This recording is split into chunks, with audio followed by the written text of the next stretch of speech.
All right, we're finally live. Man, oh man. Well, ladies and gentlemen, welcome today to another edition of NASCAR Heat 5 on the channel. We've got Cup Series action for the Texas 500 at Texas Motor Speedway here tonight, and it should be a pretty fun race. About to hop into qualifying here in just a quick second. And last night's race at Kansas here in NASCAR Heat 5 Cup Series edition, Ryan Blaney got the win. It was a pretty good race for most of the night, and it ended up being an overtime finish in which saw Ryan Blaney clinch his spot into the championship 4. We'll see if another driver can do the same here today. We got 7 more drivers trying to fight for those final 3 spots over the next 2 races. Martinsville will be next week, but again, we don't have to wait long for Texas as it's coming here tonight. We'll go through the point situations right now before we get into qualifying. So here we go. 34 points above the cutoff line right now is Kyle Busch in second in the standings. Martin Truex Jr. is 25 points above the cutoff line in third in the standings. And the last driver above the playoff cutoff line currently is Denny Hamlin by 4 points over Kevin Harvick. And then 5 points back would be, 10 points back would be Alex Bowman. Joey Logano is 5 points back. And the last driver is Christopher Bell, as he is 15 points back right now. So that's currently the standings that we're looking at going into this race here today. Sorry for the late start time. I was supposed to get this race started at 6 o'clock. I had to bump it back because I think like 3 or 4 times I was having technical difficulties with trying to get the stream started and it wouldn't start again. I hadn't had that problem in about a week. I thought the problems were done. I updated the actual application, the Elgato application, and it still didn't. It still, for whatever reason, did not work. So, yes, I did have technical difficulties. That's why we're starting almost a half hour late. But luckily enough, even though I have to work tomorrow morning, we're starting it at 6. That is exactly why I do these 500-mile races a little bit earlier than what I would start a 400-mile race or even any of the Truck or Xfinity races, because I know it's going to be a little while to get it done. Our goal's 20 likes tonight. Yeah, why not? We can do that. It sucks. We already had 3 likes before I even started the last stream, so I guess we're kind of like in the net negative right now. But yeah, everybody hit that like button, hit the subscribe button as we get into qualifying today. We'll be using the steering wheel, and we'll see if Ryan Blaney can qualify well for today's race. He crashed out of the Texas race earlier this year, so I guess we'll have to wait and see how things are going to go. Got the Advanced Auto Parts paint scheme here today. 1 lap here in qualifying. No practice. Hopefully we got the right setup.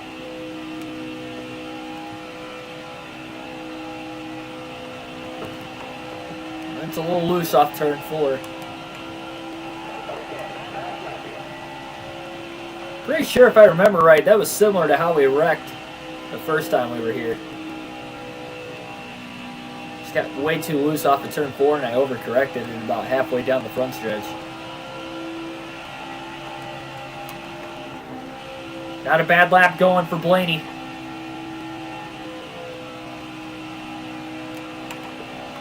Yeah, still really loose off of turn 4. Down to the start finish line. 29.865, 17th in qualifying for Ryan Blaney here today. So we'll see. We'll see how this is going to work. Joshua Rumsey, Shane Pinckney, Michael Turner, welcome to the stream. Friday night, indeed. A little hype too. Unfortunately, I got to work Saturdays now, so it kind of takes away from that Friday feel good Friday. But yeah, just unfortunate. Remember when I hit 400, 500? Now we got 200. Well, we have 700 now, but I know. Yeah, okay, there you go. Yeah, I figured that's what you meant by that. But yeah, I know. It's been a cool ride, cool journey. Day by day, really. It just seems like it gets better and better. So thanks, everybody, for that. And we are going to hop into today's race now. In a couple of seconds. I'm checking my fantasy team real quick just to make sure I don't have a...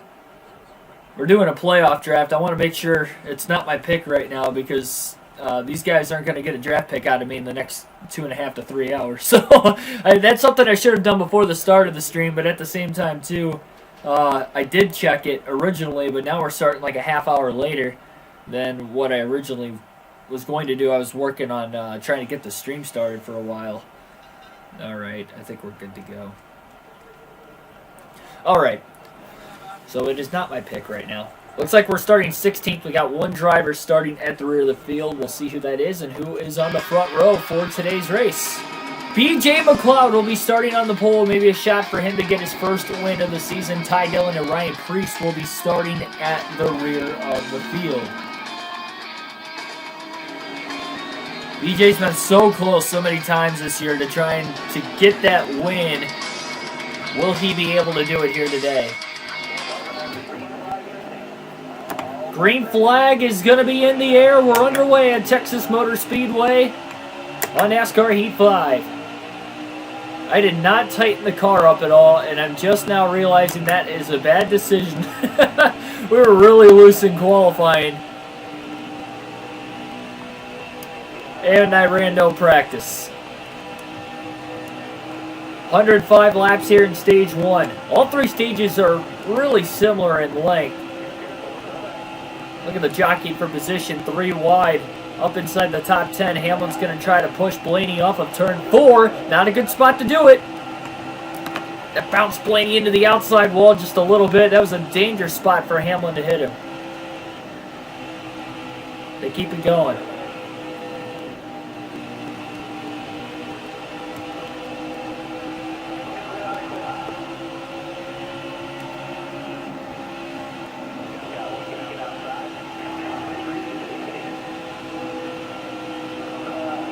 Pause, it's my stream.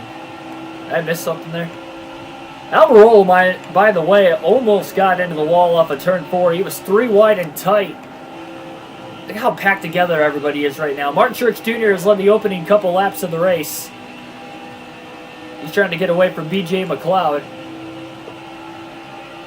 Yeah, I believe that's the first pole McLeod's had this season. They're 3 wide for second. Kurt Busch, Logano on the outside, Harvick on the inside. Busch is the driver in the middle. He had a stellar day at Kansas yesterday. They're still 3x3 off of 4 and all the way down the front stretch. Clint Bowyer almost clipped the grass. Almirola fades back. He was just inside the top 10 a couple laps ago until he almost brushed the wall. Bowyer gets a little loose off turn 4. Blaney looking to the outside, and it's basically like pack racing here at Texas.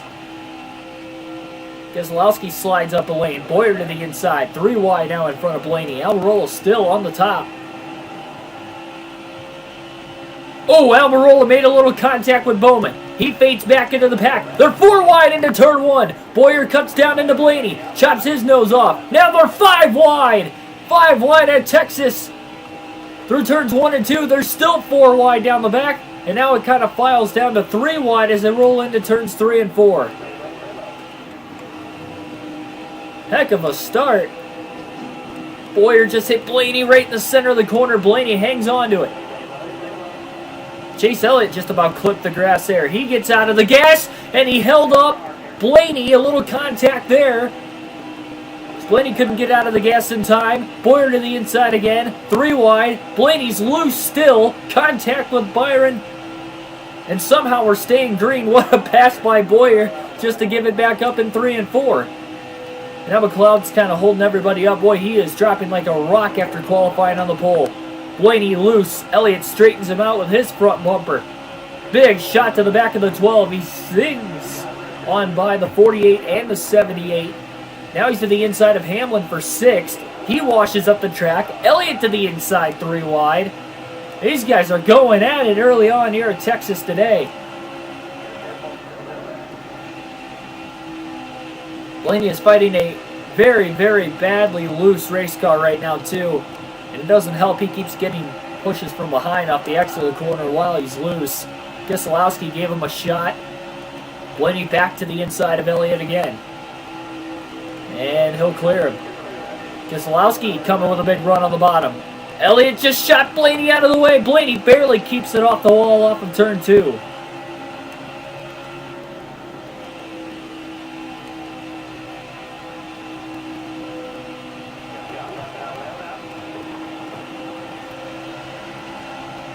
Blaney's really trying his best to not make contact with anybody right now.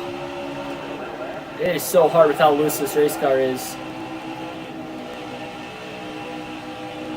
15's the new goal because Gary Owens streaming right now. Oh man, Newman about turned Blaney off of turn 2. Just gets to the inside of Boyer. And Boyer's going to give him a shot now. Blaney side drafting Elliott.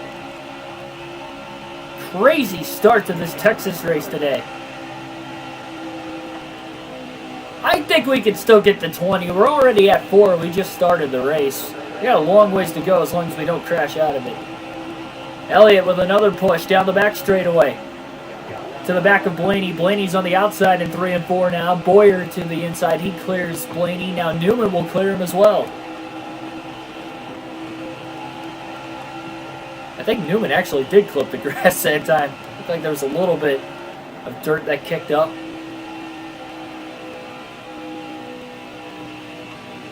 Sage Castillo, welcome to the stream. Yeah, it's the breast cancer awareness car that he actually ran at Texas this year.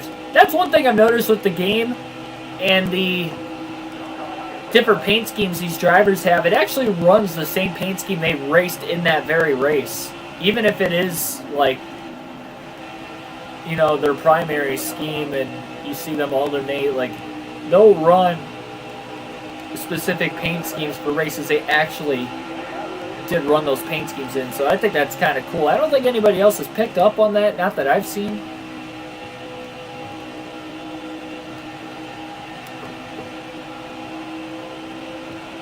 It's different for sure. I don't think the pink makes the numbers, the number and the sponsor really pop like I would have thought it would have. I think on paper it was a good idea the way they did it, but I don't think the execution was 100%. Still not bad though. Logano leads this race currently. The Penske cars looked fast on a 1.5 miles last night at Kansas. They look fast again tonight. Blaney, look at him just wiggling all the way down the front stretch. There will be a pit stop at some point here in stage 1. Truex is fading back after leading the opening handful of laps.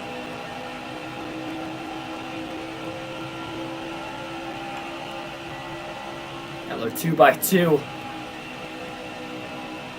Those guys have not spaced apart. It was a crazy opening, probably about 10 laps or so before things have kind of calmed down a little bit. Luis Blaney's by himself right now, just trying to hang on to his race car, but he cannot wait to get to that first stop because he is going to tighten it up when he gets the opportunity.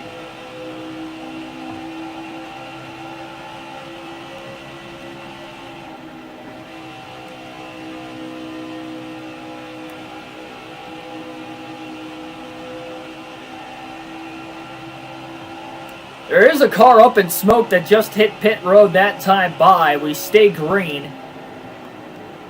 Blaney to the back bumper of Harvick. Trying to keep it off of him as they both cleared Truex for position. I'm surprised at how quickly BJ McLeod fell outside of the top 10 after starting on the pole. Truex, after leading the first 5 laps, is dropping back now. He's back to 7th. Blaney clears Harvick for 5th. Hamlin working on Keselowski for 3rd. Hamlin wants a bounce-back performance. He's below the cutoff line coming into today's race, barely. He had a pretty decent cushion with a lot of playoff points. Came in as the number 2 seed into this round in the playoffs. But another finish outside the top 10. Finished 13th last night at Kansas. Very minimal stage points as well. Hamlin looking for redemption at a track he's won at multiple times in his Cup Series career. Blaney will get around him.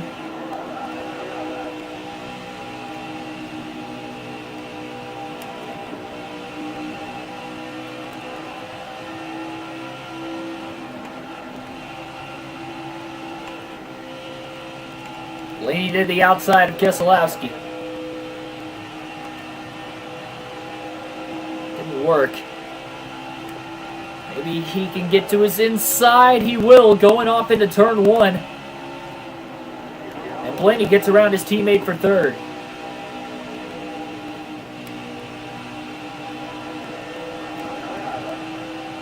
Keselowski caught Chastain in a pretty bad spot there. That's going to widen the gap in between third and fourth. Logano is looking strong right now. It looks like he's getting through the lap traffic pretty well. Blaney barely clears Fincham off of 4. He got loose in the car. Just kind of turned left automatically off of turn 4. Luckily, he was clear of the 49. He's going high again here off of turn 2. He's going to have to be careful. A lot of lap traffic around him again. Oh, wow. He drove that car in deep. All the way to the apron. To try and get underneath Ryan Preece. David Reagan in the mix. Heavy lap traffic slowing up Blaney right now. Kyle Busch in second. He had a strong night at Kansas yesterday as well. Ran top 5 for most of the day. Finished 4th. Kyle Busch, 35 points above the cutoff line. And caution's out for the first time today. At lap 21, we get our first yellow.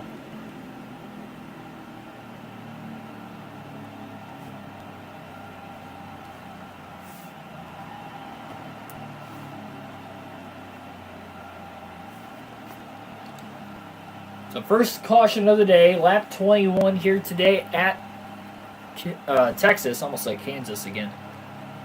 And Logano leads. A lot of cars went a lap down already. Brendan Gaughan will get the free pass. The only drivers that are going to pit here are going to be lap cars, and it looks like Chad Fincham had an issue. And BJ McLeod was the car up in smoke right now. It looked like he got back on the track. Maybe he had a tire going down. So Fincham's out of the race with an engine failure. That brings out caution number 1. And McLeod is back on the track, but he is 2 laps down in the first 20 laps of the race after starting on the pole. Let's see if he can rally back today. Green flag back in the air. Logano did not take off on the restart. Blaney did. Clears Joey Logano and gets to the lead off of turn 2. He clears Kyle Busch also. Great restart for Blaney. Not so great restart for Logano. All 3 Penske cars were on the inside. A couple Joe Gibbs Toyotas on the outside on the restart as well. Blaney's got the clean air, but he doesn't have the handling of the race car. He's almost in the grass off of turn 4 trying to block Logano. And again, that car just took a dead left.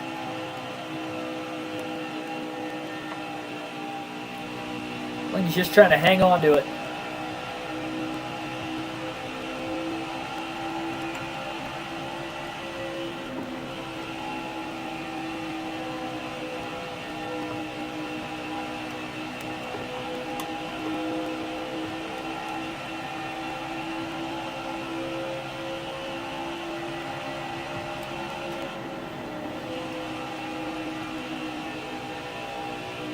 Kind of unique how all the lap cars hit pit road. All the lead lap cars stayed out.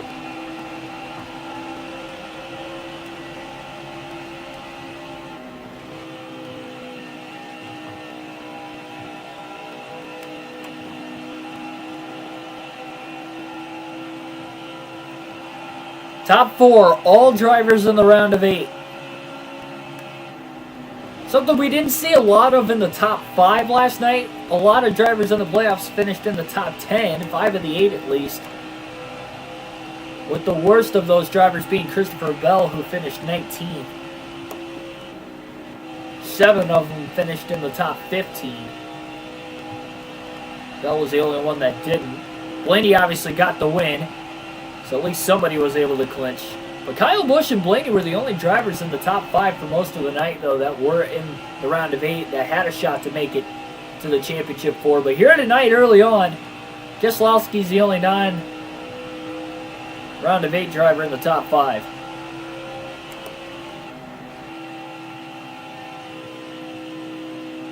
It looks like Blaney's got the long run speed again. I don't know how much speed's going to be taken out of it once he tightens that race car up. He's really trying not to overcorrect it off the exit of these corners. how loose of a car he's got right now. It's just insane. It's how loose he was in qualifying, but trying to hang on for it in one lap versus trying to hang on to it for 334 laps is a completely different scenario. We're only at lap 30.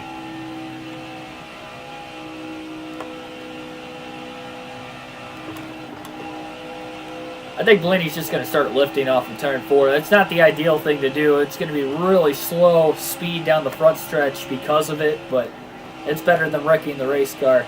He's already in the championship 4, yes, but he still wants to go out with another win.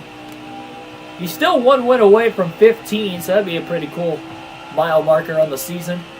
Try to get that 15th win of the year.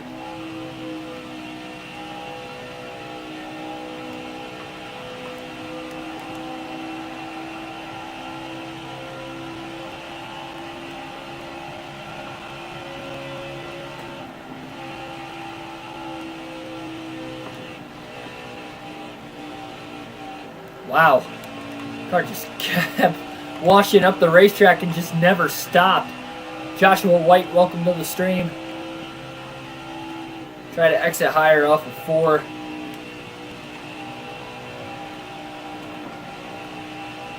There's that. Try to exit higher off of 4 to point the nose down the funnel. Gotcha. It will give us a little bit more breathing room for sure. We're a little loose off of turn 2 also. Not as loose though. But yeah, I probably should start running a higher line so that way if it takes off loose, at least we'll have more time to try and save it.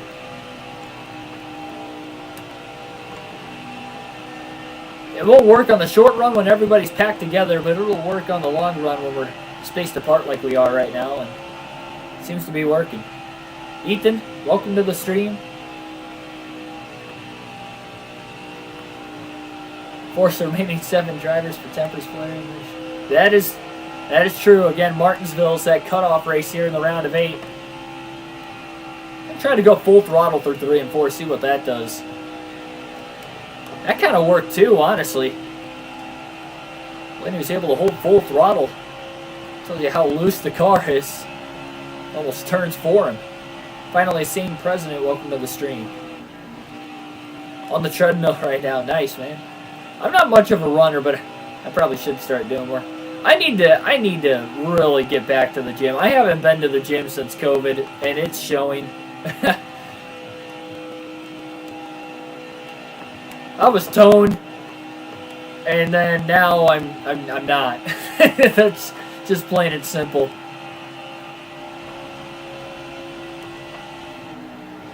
Got that dad bod going on right now, and I don't like it.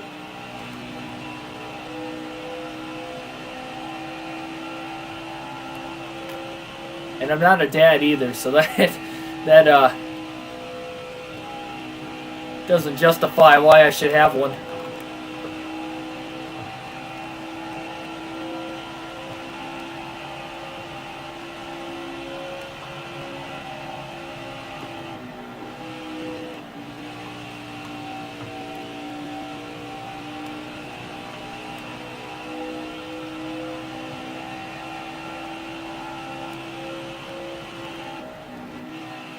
.5 second lead. Logano and Kyle Busch have been going back and forth for second for a while now. Another lap car coming up pretty soon here. What kind of... Hey, at least what matters is you're doing something about it, so that's pretty cool.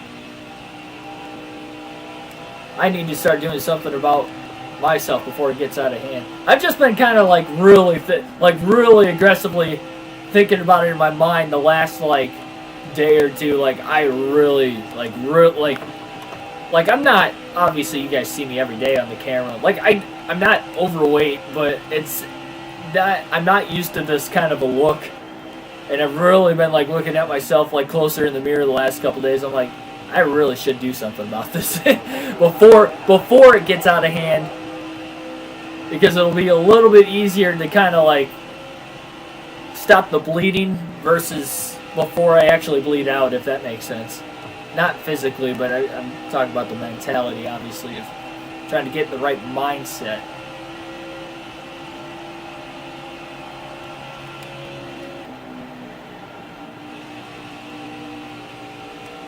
I've heard some solid things about yoga. I've never tried it.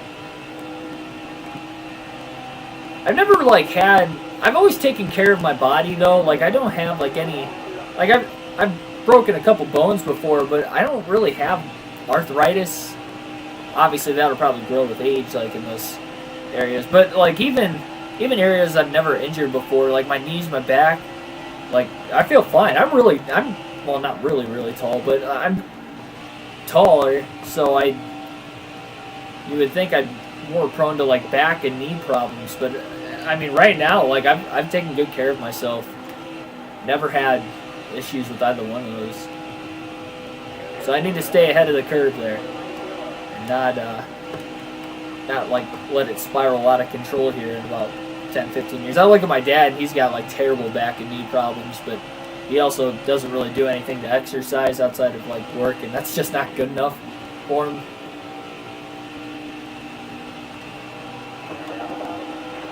He eats a lot of junk too, so that doesn't help.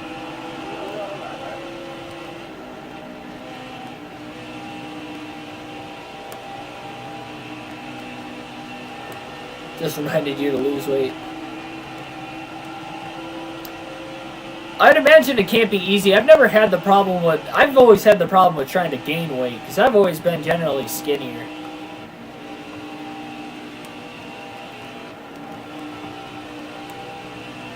And no matter how much I eat, I've had a tough time trying to gain weight. Now, here's the thing, like, I've been eating a lot for a while now, trying to gain weight.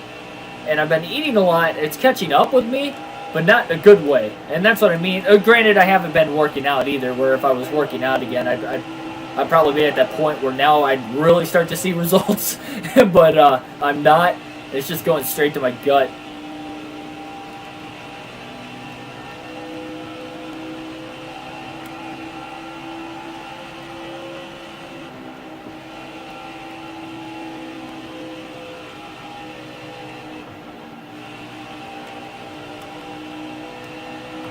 Didn't realize how. Oh! Okay, I thought we had trouble on the front stretch there. They were 3 wide, and somebody took a trip through the grass. Might have been Almirola, I believe, who was on the bottom up there. Didn't realize how many cars Ryan Blaney's been lapping here. Handling slowly kind of starting to come to him. It's almost like the car's not as loose as it was. Kenza just went a lap down. He's in 19th right now. Okay, well, right as I said something about it not being that loose, Blaney just barely gets into the wall. He saved it most of the way, but not all the way. Lap 46. Tap into the wall, nothing major.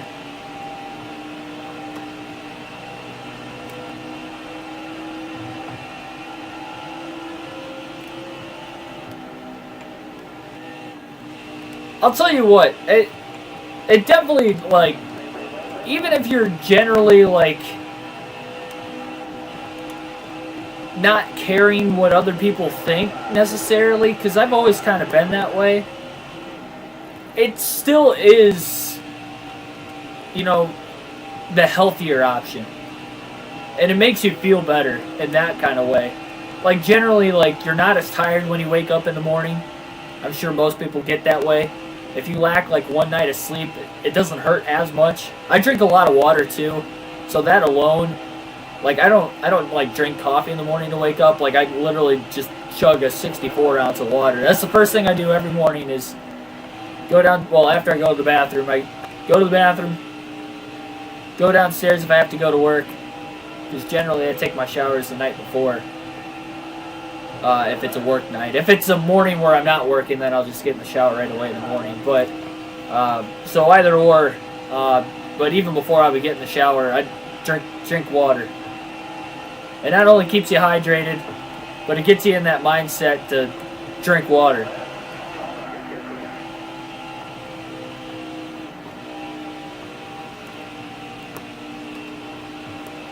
And I mean, it's pretty much been my daily routine for about 3 or 4 years now. I mean, that's all I drink, really. I'd show you if we were under caution, but I have like a 32-ounce cup that I fill full of water before every time we're coming on here. Either the 32 or the 64 ounce, depending on how long of a race it is. I felt pretty good tonight that the 32 was going to be enough, because I don't drink a lot when I'm streaming. So I'm obviously kind of busy, but I try to under cautions typically.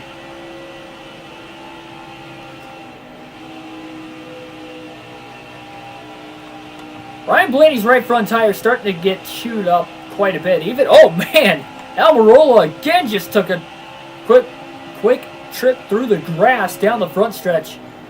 They're fanning now, going about 3 wide here, working around the lap traffic. Chase Elliott, Alex Bowman in the mix. Oh wow, Blaney just got underneath Almirola off of turn 2. Kurt Busch giving him plenty of room, so is Elliott. Only 10 cars on the lead lap now here at Texas. These guys got about 13 more laps they can go on fuel. We have 54 to go in stage 1, so we're about halfway through the opening stage. Just past halfway through the opening stage. Oh boy.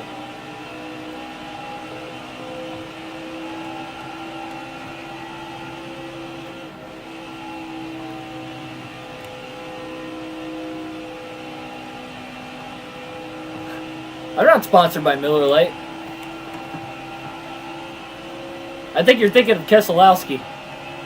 The 2 car, not the 12 car. Same team too, but for Penske, but yeah, you got the wrong car there.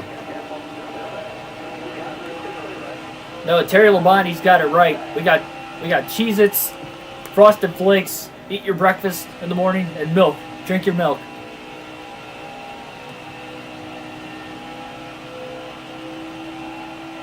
Especially if you're younger.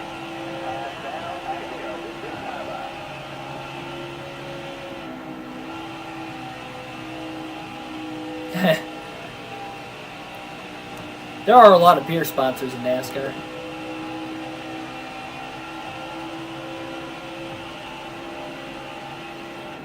Busch is the main one. Not only because of Harvick, but they sponsored the Busch Series all those years. It's called the Busch Pole Award. If you win the pole, Busch has the sponsor for that. I think they're one of the top tier, like, overall, like, sponsors in NASCAR too, that help with the self-branding NASCAR's been going with the last couple of years.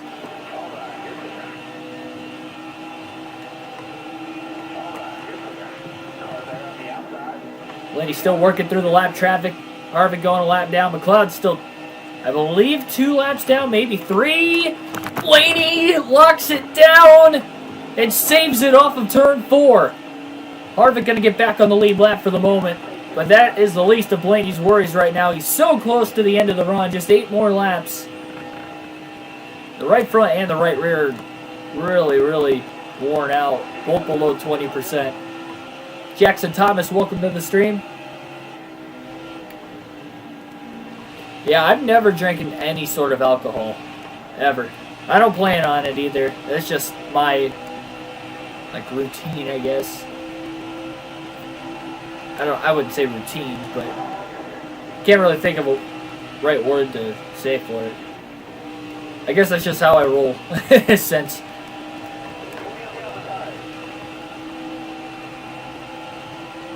Darren Dill, welcome to the stream. Truex going to go lap down. Blaney's still struggling with the handling of his race car. He's going to tighten it up quite a bit here under this first pit stop when the time comes.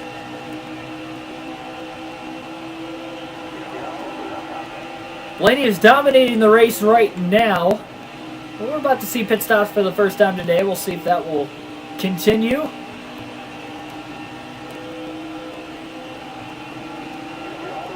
I've never been even when I was younger, I never really drank iced tea. I drank a lot of root beer when I was younger. That was like the, I guess like the main thing I would drink. Once I started drinking more water and gave up pop and all that, it's like literally all I drank. An occasional glass of milk in the morning, maybe. That's about it. Like I'll have like milk with my cereal or oatmeal if I have it, but that's That's about it.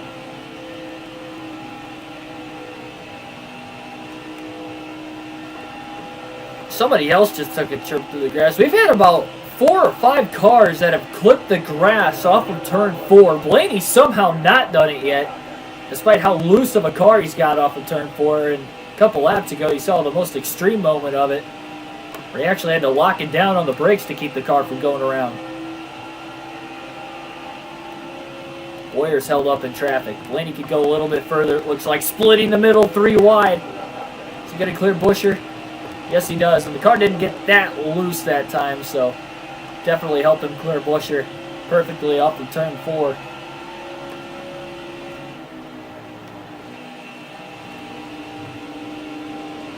Yeah, Gatorade's a good way to go, too. I never really drank Gatorade much. I was more of a Powerade guy. But, I mean, even then, I've had a few, you know, within the last few years when I've strictly been drinking water, but very rarely. It's usually just water. Blaney going to try to stretch it one more lap with that right front tire as he puts Hamlin and Keselowski a lap down now. So Blaney's going to pit this time by 45 miles an hour is the pit road speed limit here at Texas. No practice, though, so this is going to be the first time he's going to try to hit pit road.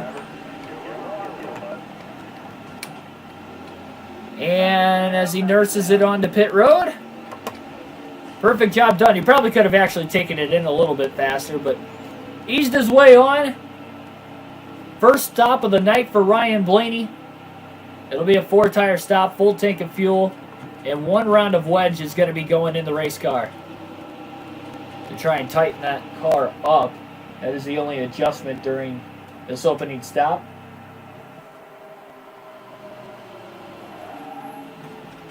Everybody else could probably go another lap or 2 on fuel. Blaney pitted just before the fuel tank was about empty. Yes, we are in stage 1 still. 15.8 second stop. No mistakes there on the crew of Ryan Blaney as he'll work his way back up onto the racetrack. Oh my goodness. I don't know what that was. Car just wanted to take off left, and Blaney almost saved. Well, he did save it. He kept it off the wall. It was pointed towards the inside wall in the center of 1 and 2. Trying to get back up to speed. Oh, Elliott moved up a little bit. Blaney tried to get out of the way. Kind of ran into the side of Joey Gase accidentally, though. Could have been worse.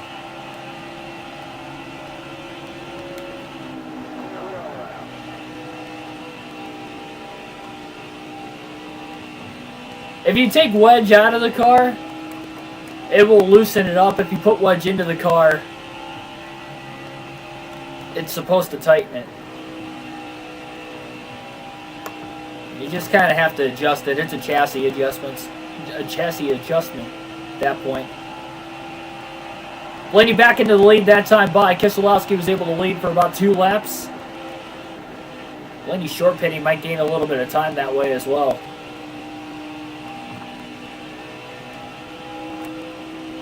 They already announced he's out for the rest of the season. He did tear his ACL. If you're talking about David Bakhtiari, he was out last game too. Yeah, he tore his ACL.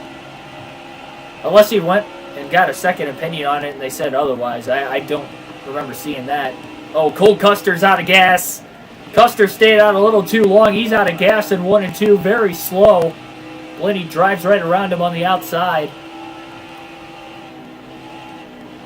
Brendan Gaughan's actually on the lead lap right now in second. Remember, he actually pitted under that first caution. Got a car up in smoke on pit road. No caution there either. I think that was Corey LaJoy. And smoke rolling out of the back of his car.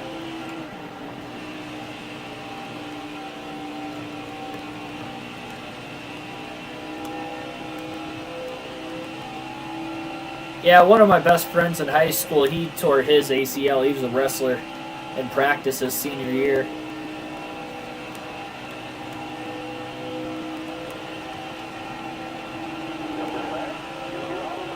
Justin Haley just kind of came down right into Blaney there all of a sudden. Halfway down the front stretch.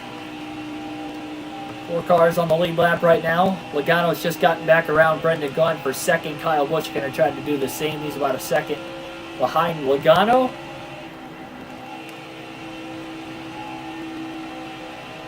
First caution was for a blown engine for Chad Fincham. That has been the only caution so far tonight. That was at lap 21. So it's been a little while. Car's definitely tighter. It feels really good off of turn 4. It's not snappy loose like it was. And then Gaughan gonna go a lap down now. So we're back to 3 cars on the lead lap again. Breaking a bone times 10. I can imagine. Or only imagine, I should say.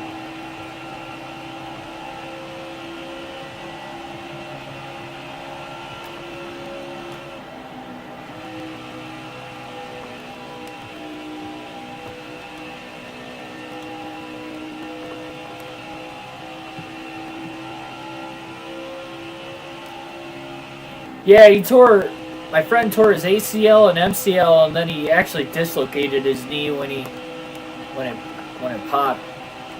So I guess like it popped out on him, and when he tried to get up, it popped back in.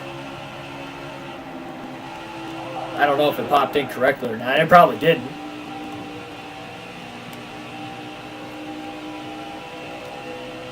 And then he like fell as soon as he stood back up.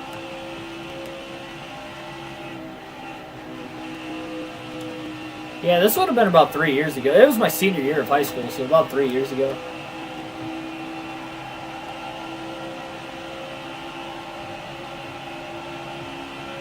Four laps to go in stage 1 here at Texas.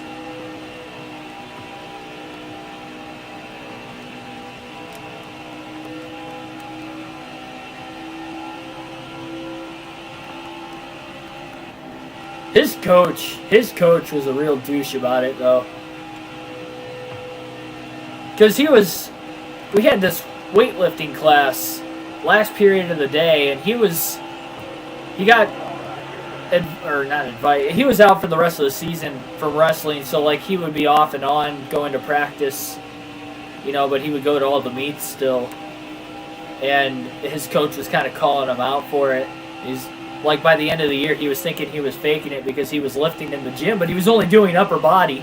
Like, his leg was still in like not a cast, but a knee, like he had a knee brace on.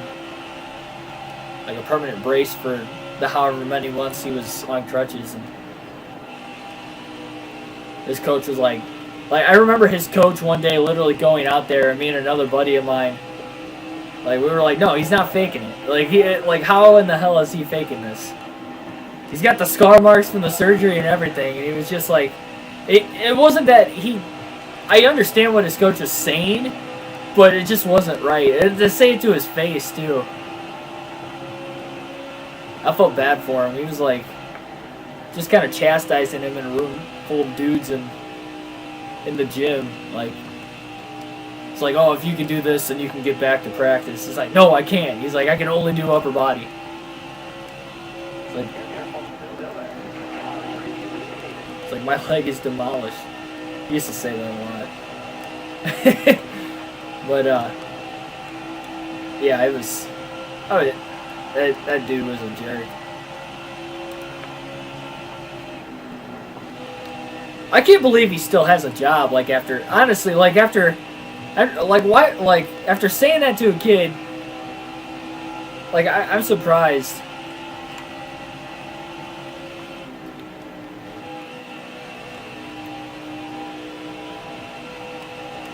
Like, how could you, like, actually be serious enough to say something like that?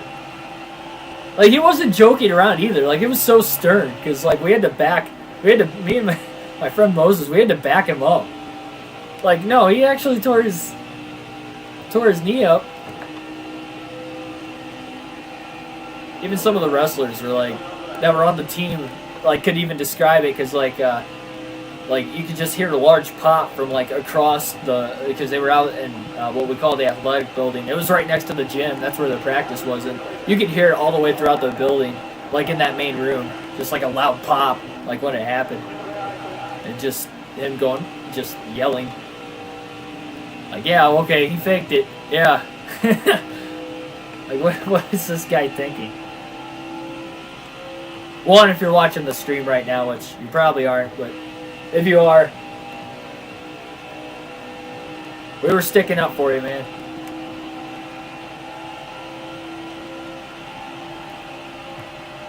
Well, there's the mini story of stage 1. Logano has closed that gap a little bit on Blaney by about 3 or 4 seconds, really, since the cycling of green flag pit stops, which were about 10 to 15 laps ago. So Blaney's speed is definitely slowed down with this adjustment, but it is so much more stable. He hasn't had the car get loose off of turn 4 at all yet in the run. And really, since lap 1 in this race, during that first tire stint, that was the case. And it was almost every single lap, it was just mad loose off of both turn 2 and turn 4.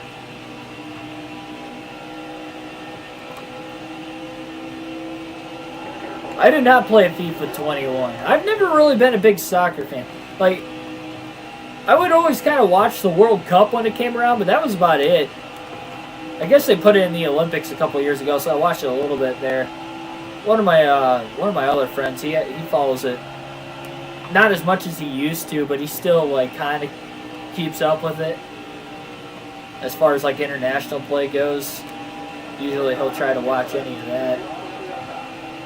But yeah, I don't know, I just never really got into it.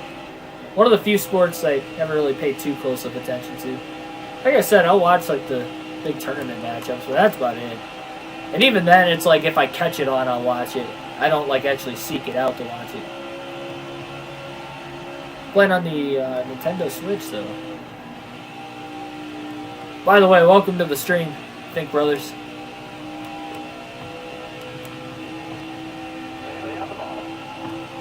Kyle Busch is about to go a lap down, though. Wow, this could be huge. Blaney really pulled away in that opening run. Again, he had a fast car. The handling just wasn't there. And now he's fixed the handling. His car's still fast, not as fast. Big checkup. Ross Chastain is holding about 3 cars up, including Kyle Busch. And Blaney's going to put him a lap down here in stage 1. And now just the 2 Penske cars of Blaney and Logano are on the lead lap. Got 12 people watching right now. 11 likes already. Thanks for everybody doing that. Make sure you hit that like button if you haven't already. More daily NASCAR content. Do these full race live streams with a realistic broadcast every day. Kind of out of the spur of the moment, NASCAR Thunder 2004 will be the next full race live stream tomorrow at 3 p.m. Eastern Standard Time. We were supposed to have company over at the house, so I wasn't going to stream till like later in the night, like about 8:30 or so. I wouldn't have had to work the next day, so I wouldn't have cared starting it that late. But we were going to do that and run an Xfinity race. But because our company is not coming over at the house tomorrow, it'll be a mid-afternoon stream because I still have to work. So it'll be a mid-afternoon stream. And it will be NASCAR Thunder 04 at Martinsville. So we got a lot of Martinsville coming up on the channel over the next week or so. With NASCAR Heat 5 in all 3 series, and then Thunder 04 tomorrow.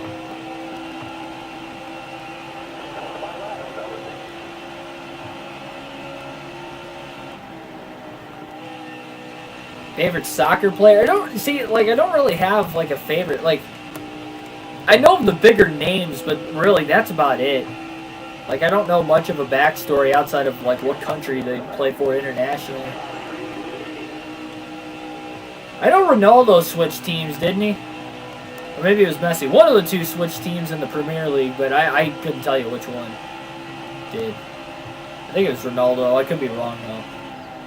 Maybe it was both of them. I don't know.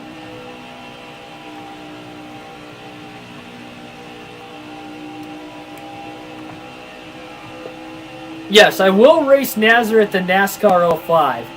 It's not in 04, but in 05 I will race Nazareth. I plan on putting it on a custom schedule season. Plus, they race there in the Busch and Truck Series anyway, so yeah, at some point we will definitely race there.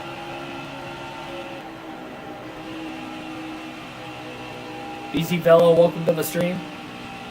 So all the cars that pitted under that first caution, who were only lap cars to begin with anyway, are on pit road or just coming off of pit road now.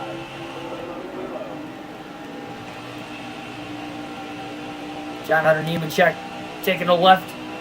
Quinn Houff as well. Blaney barely, well, looked like he was going to keep it off of the one of Kurt Busch. Kind of overcorrected it slightly and still made contact with him.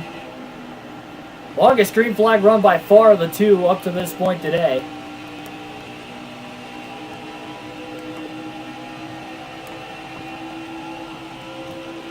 Okay, that's right. So I did have it right. All right. Well, I guess I know more than I thought I did. But yeah, I don't watch enough to really like have a favorite player, honestly. I just kind of root for the U.S. See, I didn't watch much of the last World Cup, though, because the United States didn't even make it.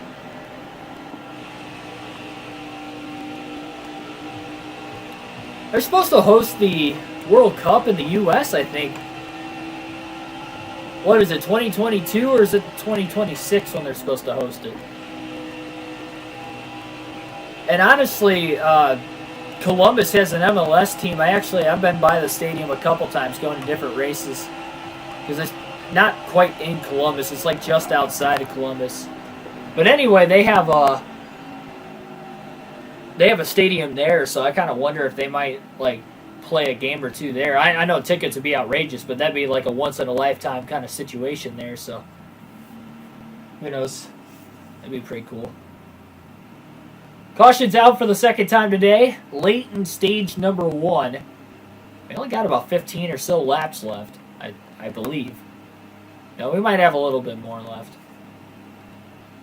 By the time we go green, I have no clue. Kyle Busch will get the free pass. Joey Logano and Ryan Blaney. The only drivers on the lead lap with a chance to win the stage. And Logano wasn't far away from going a lap down either, so that caution might have saved him and kept him on the lead lap. Green flag back in the air. Blaney leads the field to the green. 12 laps to go in stage 1. I guess I had it right. 15 to go at the time of the caution. Good restart for Blaney. Kind of quickly pulled up in front of Logano.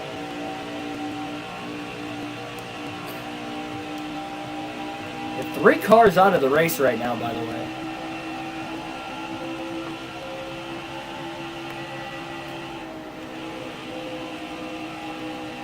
Need to create 2 custom cup schedules because of Pocono. Yeah, so with Pocono not being in the game, what track do they race at that isn't Pocono, or do they just have the schedule of 34 races in that game? Or do they put one of the fantasy tracks, like on the actual, like, normal schedule, I guess, that you would try to do? For whatever reason, I don't know why I forgot Pocono was out of the game. I remember you mentioning that before, and I didn't believe you, honestly, at first, because for whatever reason, I always remembered it being there. I played that game a lot as a kid. That was a NASCAR game I probably played the most, to be honest. I don't know why I didn't remember Pocono being out of it. I probably played 07 a little bit more than 05, but I mean, it was about the same, really.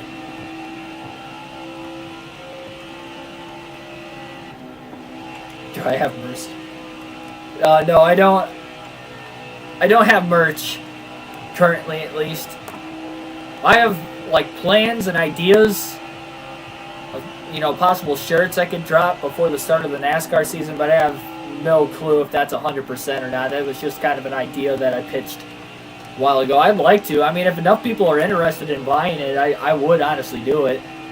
I know a couple people mentioned already that they would buy a shirt, but I need to, like, because I don't have 10,000 subscribers, so I don't have Teespring on YouTube. But there's a t-shirt shop that's about 10 minutes north in another small town from where I live. And my grandparents know the owner, so, you know, we might be able to get a deal there.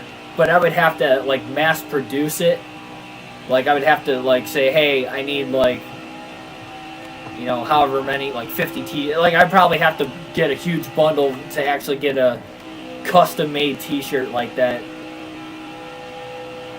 with a custom design. So I would need a lot of you guys to, like, want to have, or, you know, want to buy one.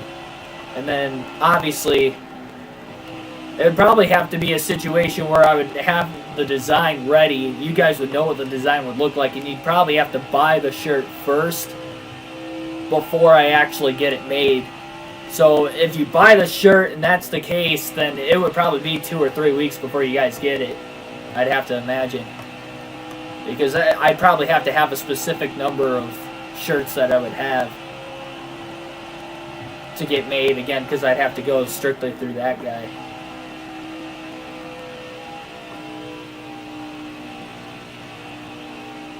I put Nazareth twice.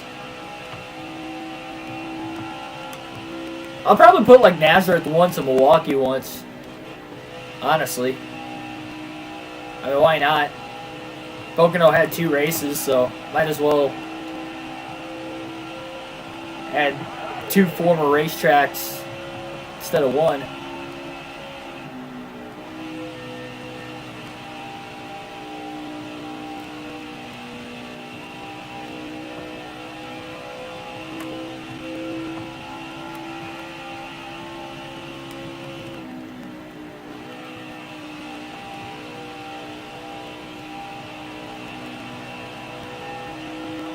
Six-and-a-half-second lead. Blaney really took off on that restart, and a lot of it was just having older tires at that point in the run. Already about 30 laps from their pit stops. Maybe a little more than 30 laps even from the time we went green. Only 4 laps to go in stage 1. 2 cautions in the opening stage of this 500-mile race today at Texas. Saw crazy action in the opening, probably 30 or 40 laps, and it's been pretty quiet since, outside of the other yellow we had. Ryan Blaney's just a few laps away from winning stage 1 today at Texas. He's not going to get a playoff point. He's already locked in the championship 4, and these stage points don't mean anything. Even race wins don't mean anything outside of career statistics at this point. For these next 2 races, at least, between today's race and then Martinsville next week. But still, you're driving behind the wheel, you want to get a win any chance you can get. And Blaney's off to a good start here today. A lot better than his start and his race entirely at Texas earlier this season. I can guarantee that much. Brad Keselowski, Denny Hamlin are battling for the free pass position right now on 4th and 5th.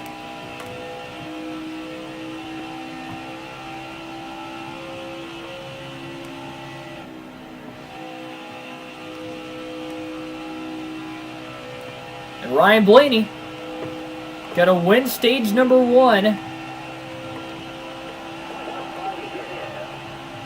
I was thinking that was the last lap. White flag's in the air now. Okay, so this is the final lap of the stage. I lost track of the laps there for a second. Alright, so Blaney's about to win stage 1 this time.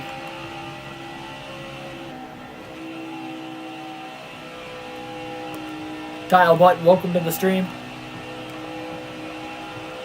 So Blaney wins stage 1 at Texas. Logano's going to finish 2nd, followed by Kyle Busch, the top 3. All playoff drivers.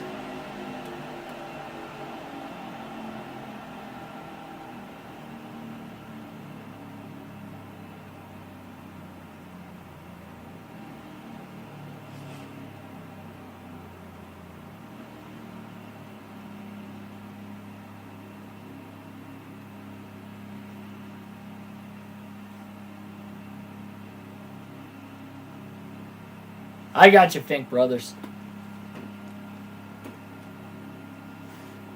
Pit stop's coming here at the stage 1 break. Blaney's not going to make any adjustments. Started getting a little bit looser at the end of the run there, but for the most part, pretty good all the way through.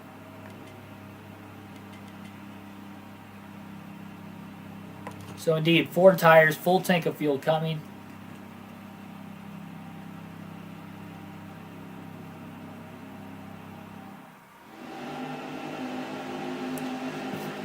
And Keselowski gets the free pass at the stage break.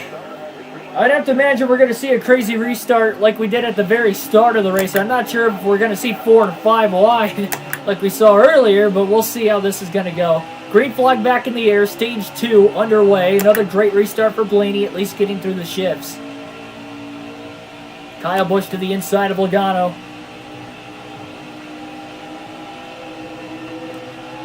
Busch looking high.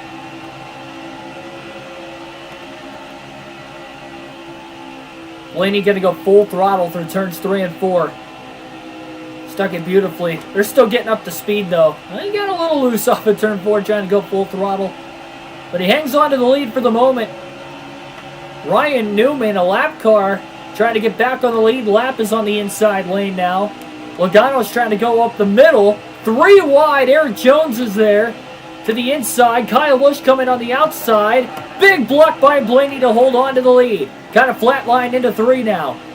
Newman just gets underneath them. They're 3 wide for the lead. Busch all the way to the outside. Blaney on the inside. Barely hangs on to his race car. If that would have been stage 1, I think Ryan Blaney would have wrecked. But luckily the adjustment he made midway through stage 1 helped him for a situation just like that. Hamlin got tight. Logano to second. Hamlin just gave Blaney a shot there off of turn 2. Kyle Busch is still being held up by Newman. Eric Jones is on his inside as well. And Logano's closing the gap on the 18 of Busch.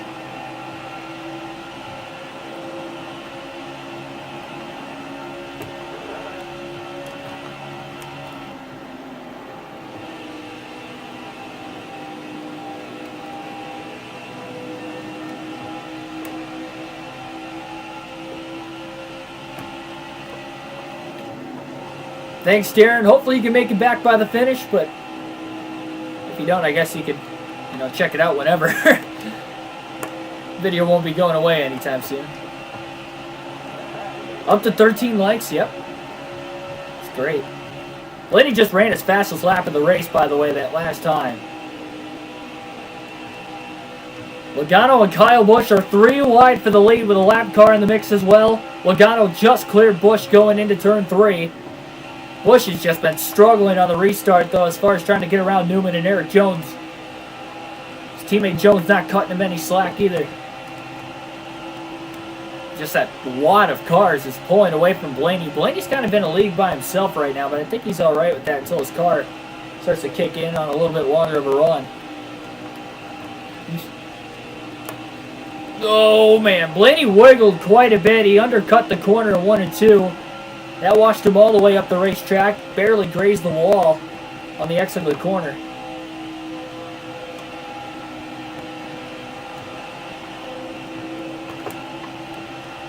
Ashton G, welcome to the stream. A little bit late.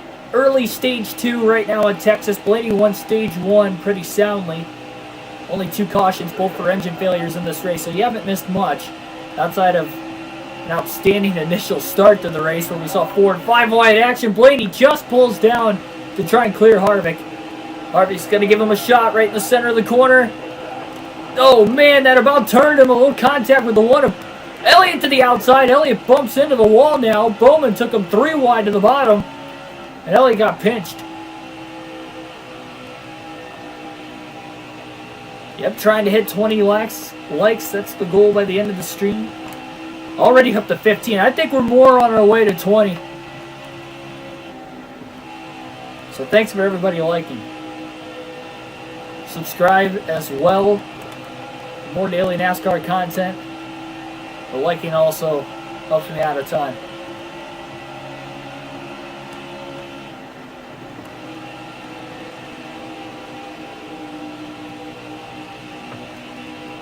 Yeah, 16 now.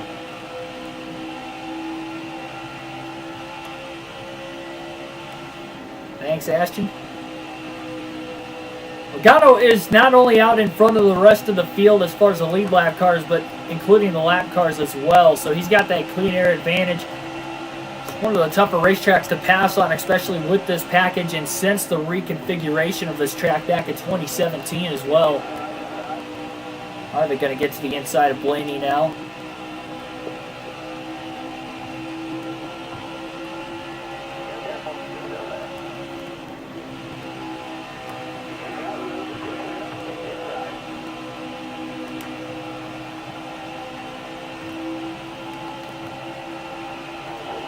Harvick still on his inside.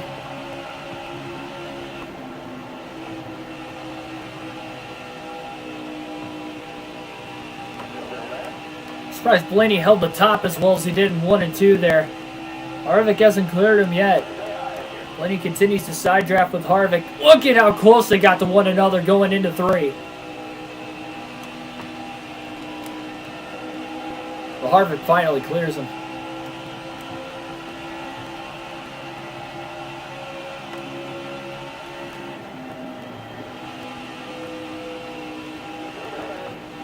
Blaney trying to get right back underneath him though. Almost did in turns 1 and 2. See if he can do it in 3 and 4. He pulls out. Sends it into 3 and 4. Full throttle and he clears Harvick that way. Harvick gives him a shot down the front stretch now.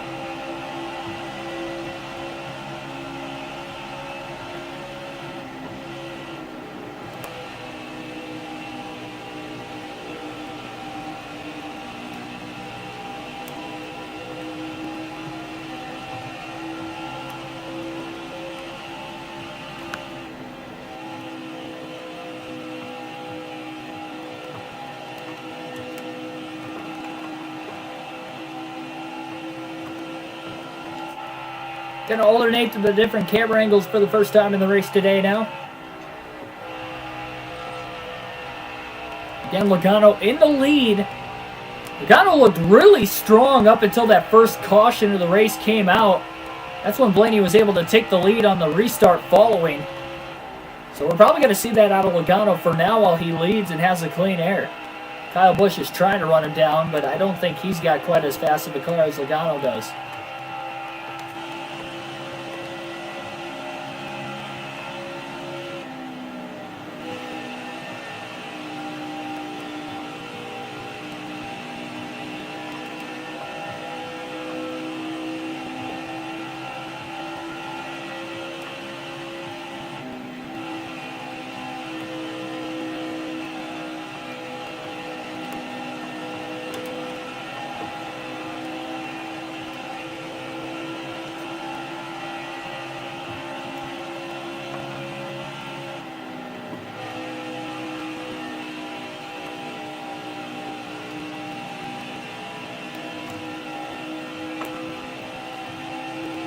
Of course, Texas Motor Speedway going to be hosting only one Points Paying Cup race next year, but that's because they're hosting the All-Star race in the middle of July.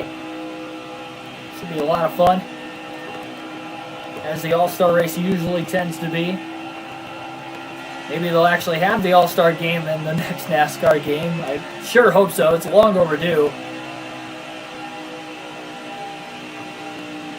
They don't want to have it in Heat Evolution, that's fine, but honestly, they should have had the All-Star race and Clash in this game, and the dual races especially. They should have had all 3 of those in. It says at least Heat 2, and they haven't even done that.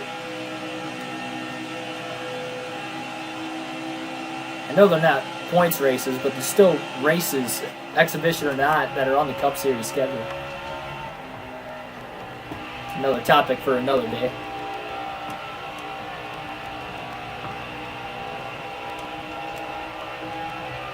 Blaney trying to saw his way back through the traffic. He's still 4.5 seconds off the lead. 2.5 seconds roughly behind Kyle Busch. And he gets around Ryan Newman there. Slides way up the track off of 4. Started fishtailing on him again there. Stays in the gas. Gets underneath Boyer off into 1 and 2. Jones on the outside. Blaney barely clears Boyer. Oh, this is going to get tight. Jones was on the outside. Blaney just got to the inside of Chastain. Now he goes to the inside of Denny Hamlin into 3 and 4. Blaney just shot in there full throttle. Hamlin trying to cross him back over to the inside. Blaney barely keeps it off the wall. Boyer took it 3 wide off the exit of the corner. Hamlin got out of the gas and kind of let Blaney and Boyer go because that was not going to be pretty if he didn't.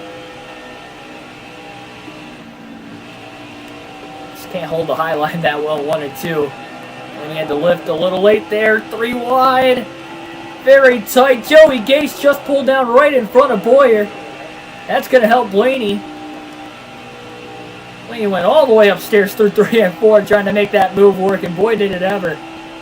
Again, he got help from the lap car pulling down right in front of Clint Boyer. I think Blaney had the bigger head of steam up the middle there, and if Joey had to pick a lane, that was probably the right one.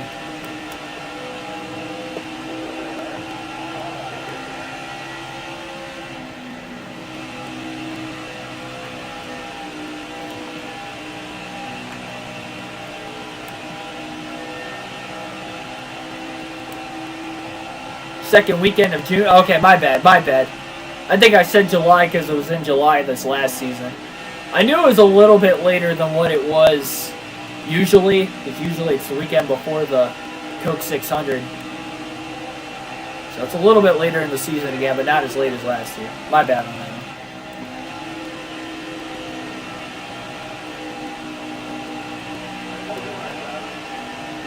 one. Blaney is just shooting gaps. He just went 3 wide between Priest and Gunn that time too. And there's Kyle Busch. Not too much further ahead of Blaney. Logano still got about 3.5 seconds on these guys. He's pulling away from Busch even.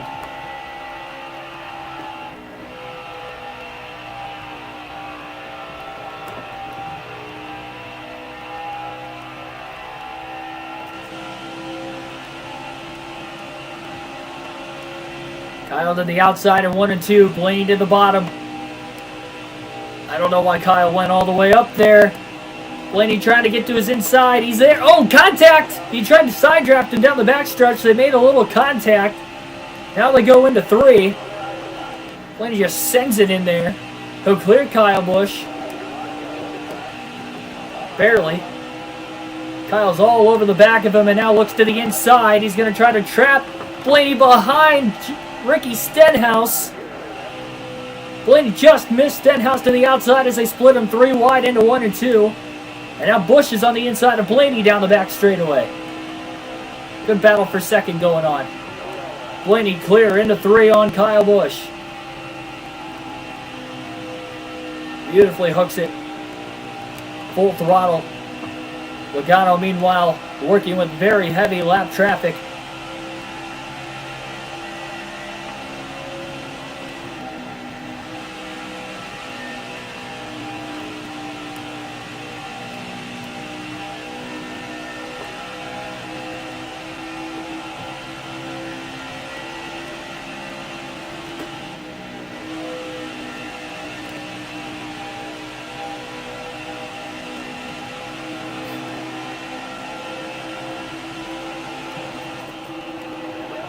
Back to the normal camera for now. 76 to go here in stage 2 as we pick things up.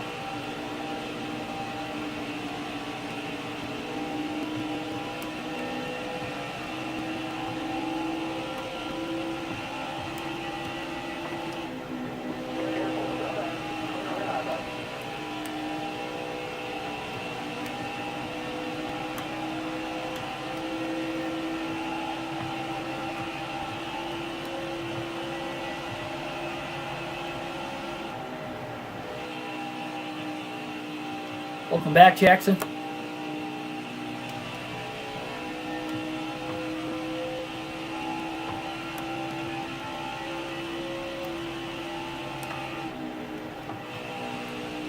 Yeah, I've pretty much gotten the hang of the NASCAR heat games pretty quickly. I still tend to struggle depending on what track it is in Thunder 04, though. Starting to get back on the right track there. At least we've gotten to the end of the last 3 races, and we've won 2 of them, so we're doing something right.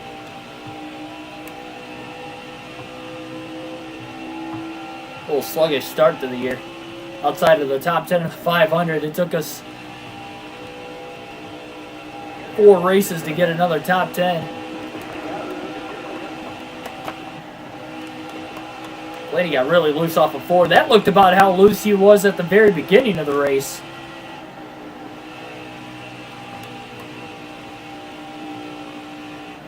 Caution's out. Blaney was starting to run down Logano. He was about a half a second behind him, and we get our 3rd caution of the night. With just less than 200 laps to go in the race as well. There'll be 4 tires and a full tank of fuel. For the 12 of Blaney, no adjustments. Blaney won stage 1 tonight. I need to take my wallet out of my back pocket. That's what I need to do right now. My goodness.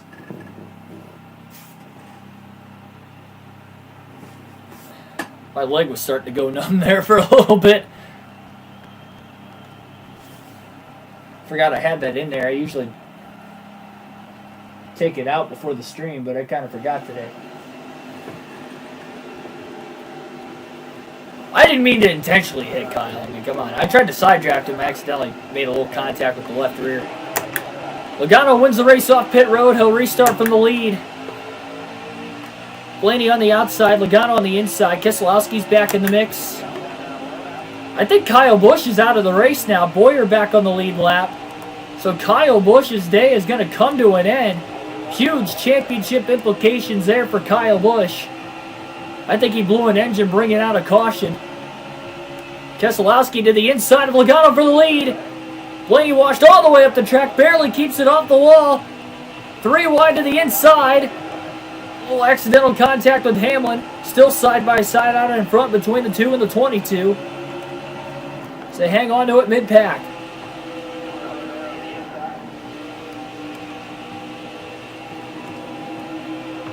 So kind of a developing story here. Kyle Busch brings out the 4th caution of the day. Should say 3rd caution of the day, and that is very unfortunate for him. Now he came in with a 35-point lead over 5th. So he was 35 points ahead of the cutoff line coming into today's race. Blaney got into the back of De Benedetto, and Matty D saves it. Bowman just escapes to the outside, and the 21 and the 12 are still side by side into 3. Blaney trying to side draft him, center of the corner. Couldn't side draft him enough. Kurt Busch is coming on the outside now. Blaney is going backwards on this restart. Logano just shot to the inside of Keselowski for the lead again. Into 1 and 2.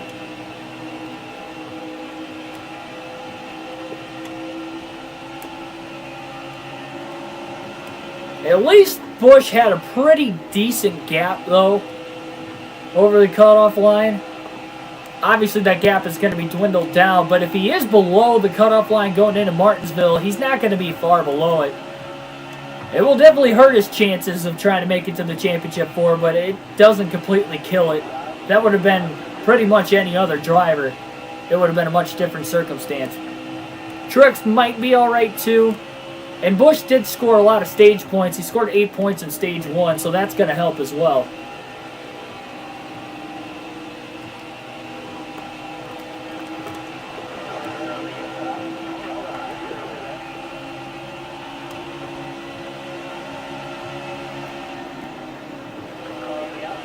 Keselowski was able to fend off Logano. I don't know how, but he was on the outside in 1 and 2 nonetheless a couple laps ago. Logano goes upstairs trying to do something different to get back around his teammate. By the way, Ryan Newman, first driver lap down in 5th. Chase Elliott just about clipped the grass. He's trying to go 3 wide under De Benedetto and Bowman. Bowman, another playoff driver. Elliott just squeezes to the inside of the 21 and the 88. Here comes Blaney. Back to the inside of Matty D again.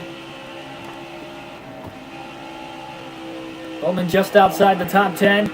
Finished in 10th at Kansas yesterday.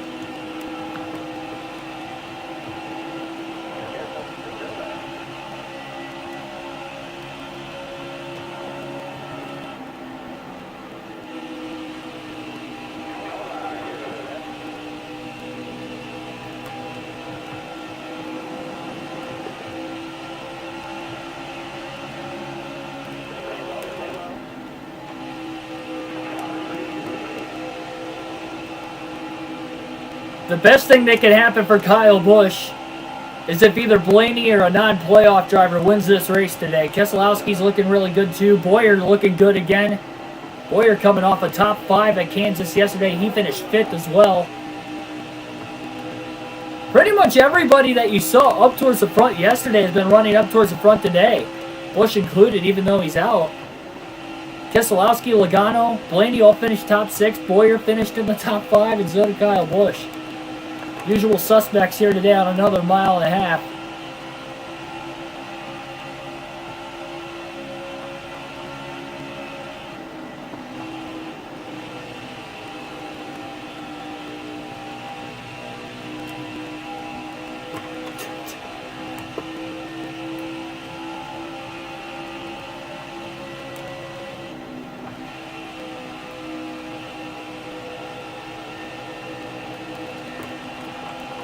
Blaney car jumped on him again.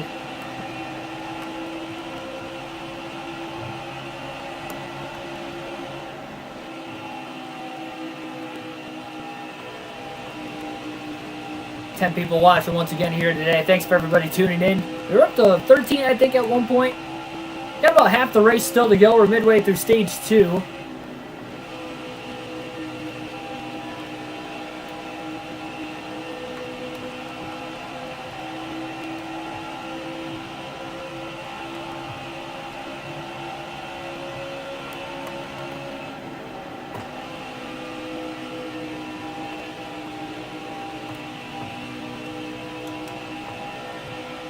It's been a while since Blaney has led. I believe he led the first lap of stage 2 on that restart, and that is the last lap he's led since.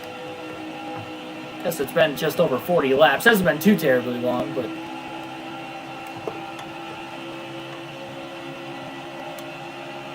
feels like it's been a little while.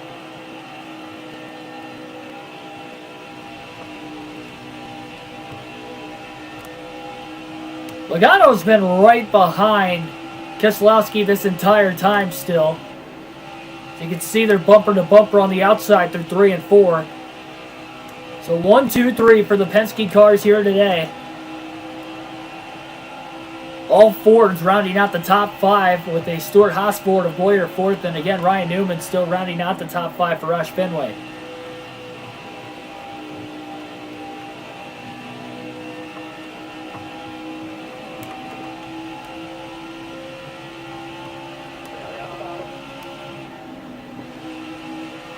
Blaney to the inside of Hamlin. Harvick right in front of him. Truex right behind him. He's boxed in for the moment. Doors open for Kevin Harvick. With one of the playoff drivers out of the race already, and Harvick is up to 7th place today. He finished 15th yesterday at Kansas. And he's one of the drivers that are sitting single-digit points below the cutoff line into today's race as well.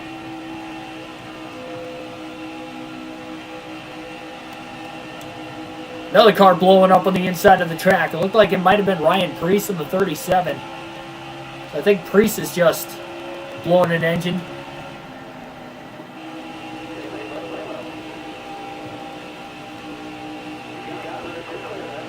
Side by side for the lead again. Keselowski to the inside of Logano into 3. Logano all the way up near the wall on the outside. Blaney just completely overdrove 3 and 4. My goodness.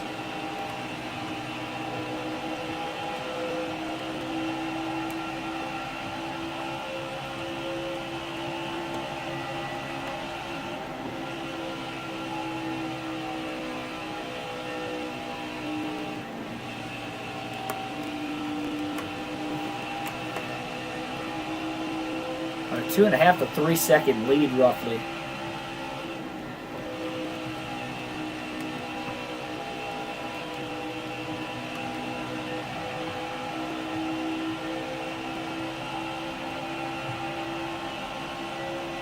Keselowski just got pinned behind the lap car. Logano using the lap car as a pick, and he'll take the lead again in 1 and 2. So they continue to go back and forth.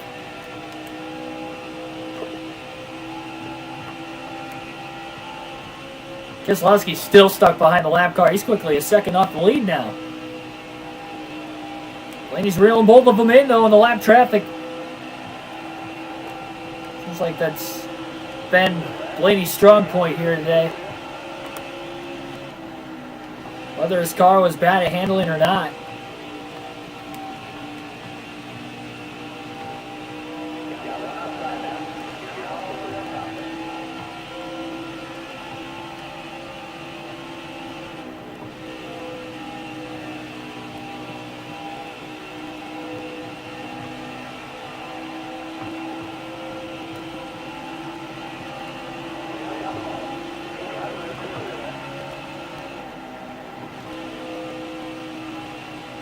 Kevin Kaysen, welcome to the stream.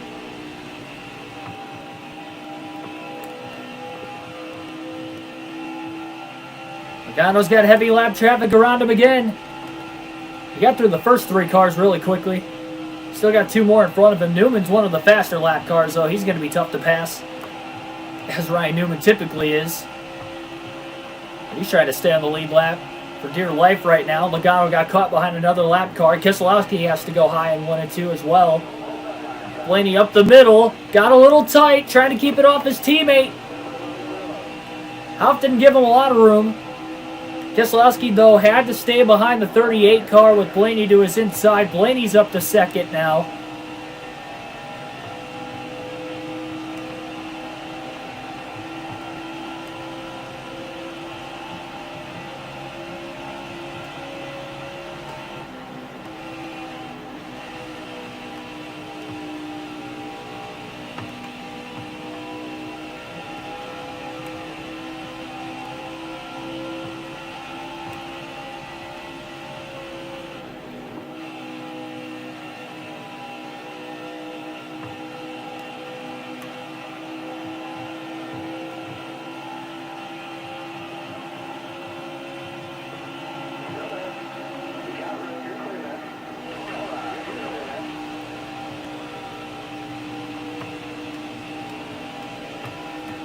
Logano starting to catch Newman again. Newman wants to stay on the lead lap.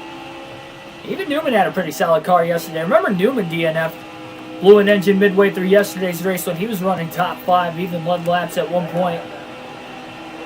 Blaney got a good run off of turn 4. And he'll be looking for the lead on Logano into turn 1. Newman on the inside lane, though. He's going to hold up Blaney. Blaney tries to go high in the center of the corner. It's not going to work out. Blaney washes all the way up the track. Logano back to the bottom. Penske cars side by side for the lead again. Blaney aggressively side drafting Joey Logano into turn 3. Blaney gets tight again. Newman in his way. Took the air off the front of his car. And Logano hangs on to the lead. Logano can't get around Newman. Newman side drafting him. Blaney coming to the bottom. 3 wide for the lead. This is going to get interesting. Newman trying to fight. Blaney trying to fight. 2 more lap cars. Both the RCR Chevrolets are just down in front. Blaney trying to hold his line. He's loose. Oh, a little contact with Logano. And a clip of the grass. Logano all the way upstairs. Blaney to follow. Newman still on the lead lap. How the heck did that happen? Look at Blaney going between the 2 RCR cars again. And again to the inside for the lead. And just squeezing underneath Newman. Blaney is clear of Newman and Logano. Ryan Blaney back out in front. 44 to go in stage 2.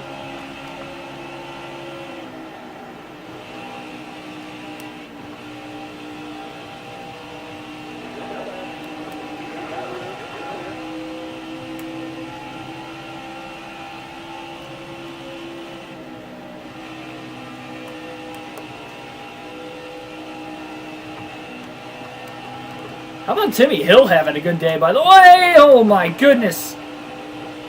Blaney was trying to catch his loose race car there, and he almost slammed right back into Timmy Hill.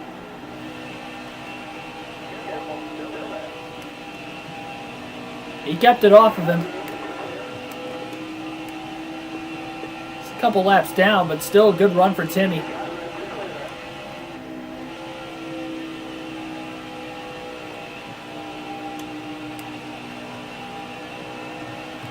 Second and a half lead for Blaney over Logano. Keselowski's still third, and Boyer is still in fourth. Showing as the last car on the lead lap, 9 seconds off the lead. Just past halfway through stage number 2.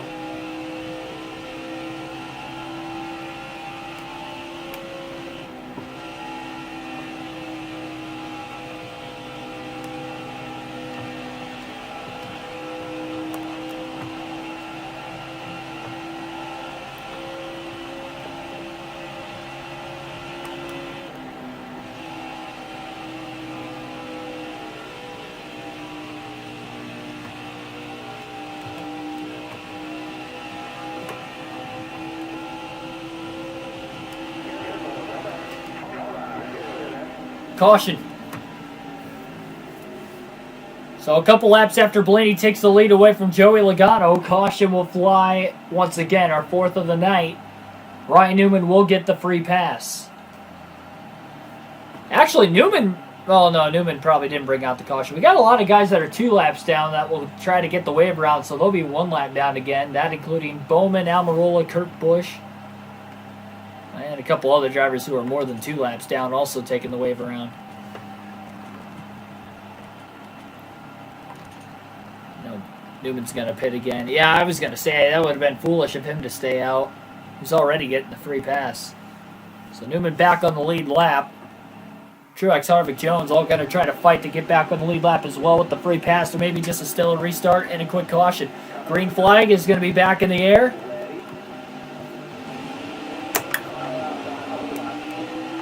Here we go.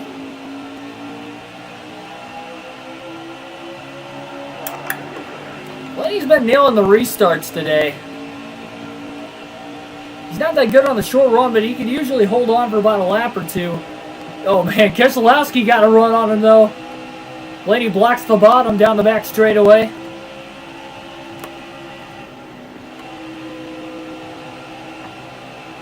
Again, Keselowski trying to get a run on the bottom of the track. Logano trying to get a run on the outside. Truex thought about going up the middle 3 wide. Wasn't enough room for him to do it.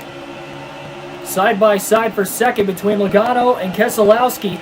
And now Logano to the outside of Blaney for the lead. Keselowski to the bottom. They're 3 wide for the lead off of turn 2. Here comes Truex and Boyer now as well. Oh, Logano just blocked off Keselowski. They trade lanes into turn 3.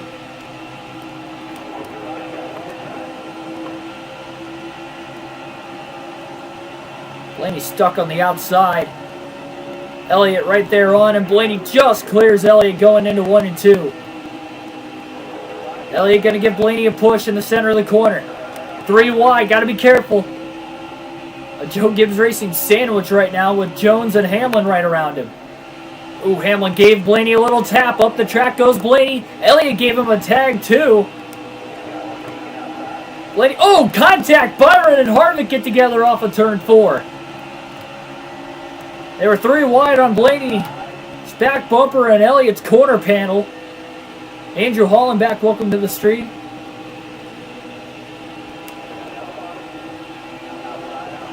Harvick with a run on the outside again. Byron back on the inside. DiBenedetto gets underneath Byron all of a sudden. Byron trying to break the string of bad luck he's had over the last couple races as well. So Logano leads Keselowski right on his back bumper. Here at Texas, getting later in stage 2 now. I'm not too worried about Kyle, honestly, right now. I mean, it's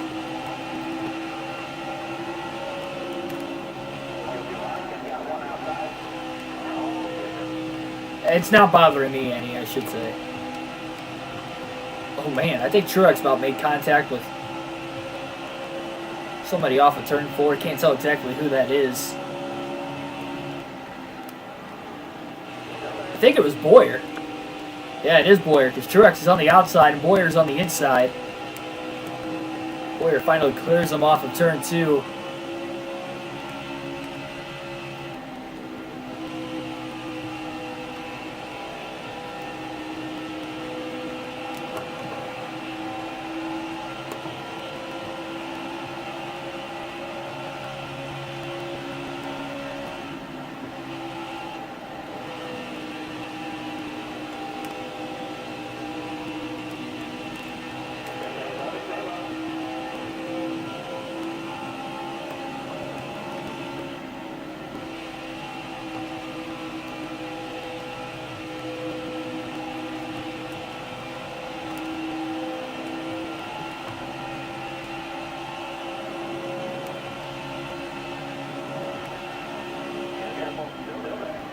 Now, if he was commenting a bunch of profanities, on the other hand, that would that would be something to get him kicked out. But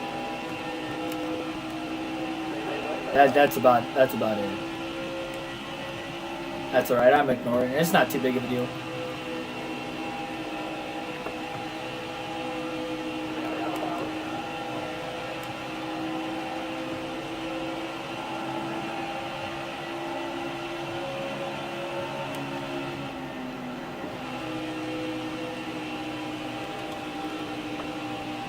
Connor's really starting to pull away. Well, him and Keselowski, again, those two have been just tied together since the second to last restart we had. So Blaney just took the lead away for about 3 or 4 laps before that last caution came out. Blaney's only led maybe 5 or 6 laps total, under green at least, in stage 2 alone. We have less than 30 to go in this second stage. Maybe a chance for a playoff driver like Logano to maybe clinch his way into the Championship 4. I'm sure Blaney would want Logano to make it to the Championship 4. Logano has not won a race yet this season as well. He is still winless. He's had a good year. He's been close to winning a couple races. Just hasn't had the luck on his side. But a win today would go a long way into having himself a chance at the championship.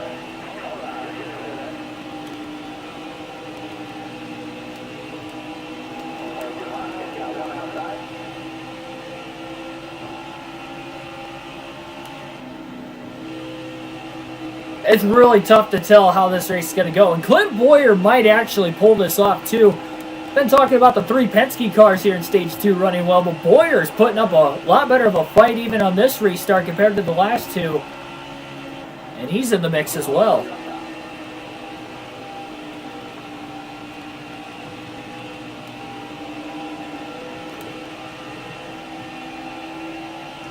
I think Brendan Gaughan stayed out of the pits under that last caution. That's why he just went another lap down quickly.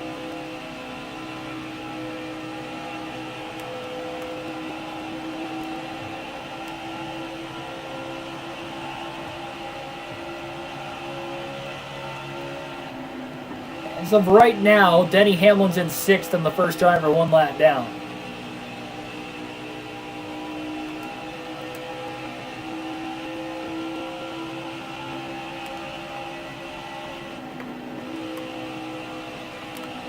Ooh.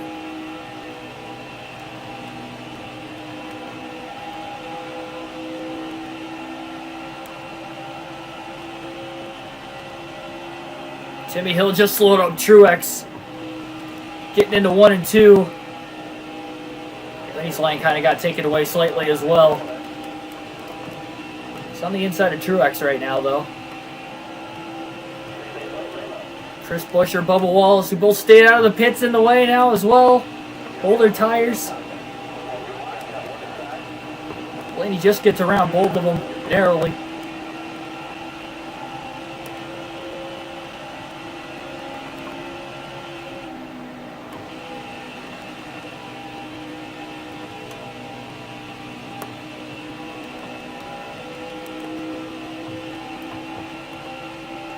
People watching right now. Again, like, share, and subscribe if you haven't already to the channel for more daily NASCAR content as we do these full race live streams with a realistic broadcast every day. So if you're into NASCAR video games, this is definitely the place to be, or even just NASCAR content in general, as that will ramp up again even more when we, as far as other content goes, once the season starts back up again mid-February. But here in the off-season, a lot more gameplay going on right now. Got some vlogs coming up on the channel this year when I get back to the racetrack as well. More in-depth ones too, so it'll be a lot of fun. Oh, wow. Blaney got really loose off of 4. He still cleared Jones. Jones almost got right in the back of Blaney.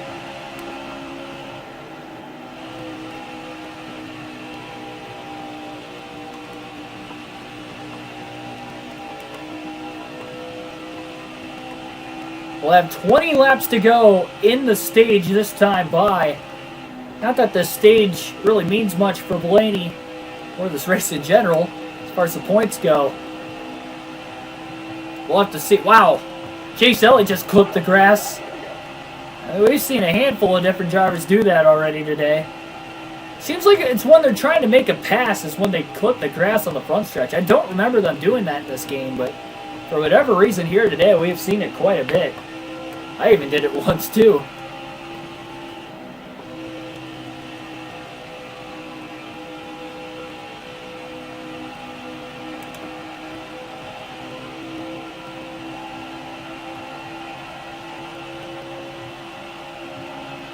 Boyer's about to get ran down heavily here from Blaney. Look at this lap traffic right around him. Blaney's got to run. Oh, nowhere to go. Boy, that checked up quick. 4 wide into turn 3. Blaney's on the apron trying to make it work. Boyer in that third lane. How did they get through 3 and 4? 4 wide in the middle of a green flag run like that? I don't know. That was insane. What a move by Blaney on the bottom to get by all 3 of them and one of them for position.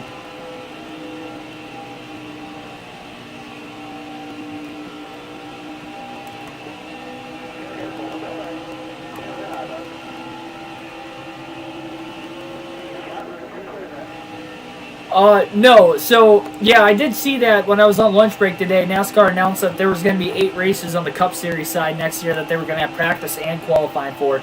It was all the new tracks, which I kind of expected, at least new to the Cup Series schedule. So, the Daytona 500 was going to be one of those races. First race of the year doesn't make any, or I should say it does make sense to me, obviously, and it's the biggest race of the year. The Coke 600 was going to be another one. Remember, when they came back from the pandemic last year, that was the only race that they actually ran qualifying for.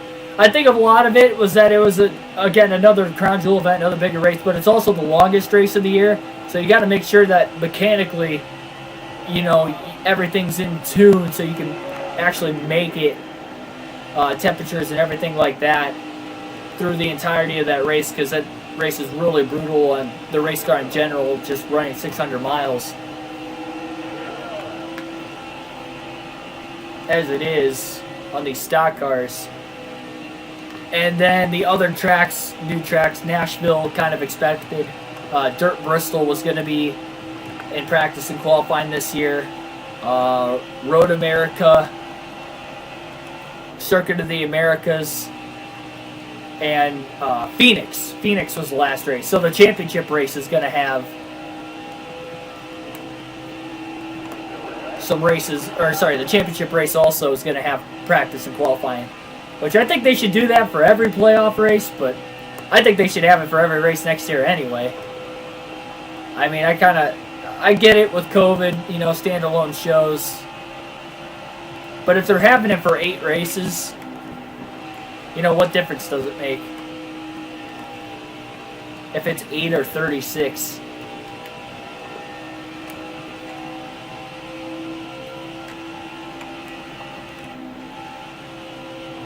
Especially if you're doing it on the same day anyway. Well, they probably won't practice. I don't know. It depends. They might practice on the same day. Like, if they practice in the morning and then qualify, like, right before the race, on those standalone shows anyway this year, the 8 that they have planned. Obviously, the 500, they're not going to do that. But, every other race that they're going to have, practice or qualifying, it sounds like that's going to be the case. Why can't they just do that for every race? I don't understand. 1 hour practice in the morning. Let them qualify like 2 hours before the race starts. And then you race. And if it rains, then you just don't have practice or qualifying like you were originally not going to have anyway if it rains. So there's a solution. You get the standalone show. You get your practice and qualifying. I mean, to me, it's not rocket science.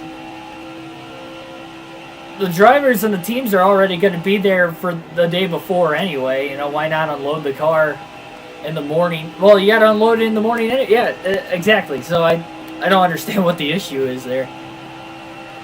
Just start having it in one day if it's that big of a deal this year because of COVID. Well, meanwhile, we got a battle for the lead. I don't think it's going to be much of one, though. Blaney clears Logano off of turn 2. Ran him and Keselowski down.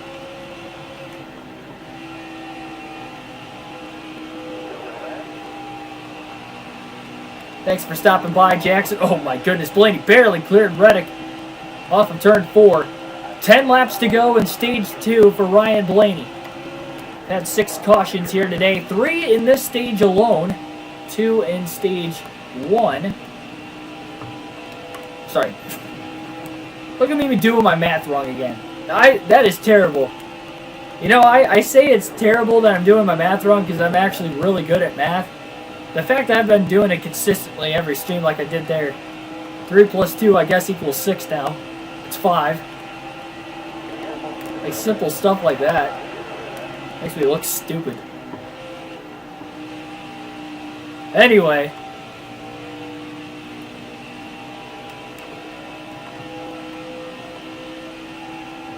Blaney has the lead by 1.5 seconds over Logano now. Logano really struggling to get around that last lap car too. That's why he's losing so much time so quickly. Blaney just went 3 wide to the outside to get around Busher and Wallace. Caution! With 9 laps to go in stage 2, caution's out. Hamlin will get the free pass. He's going to pit. Ryan Newman's going to pit on the lead lap. It's a little strategy for him. Newman might steal the stage win here.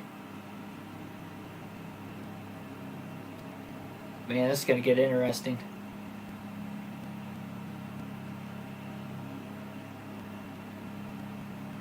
Bailey Good, welcome to the stream. Favorite NASCAR game of all time?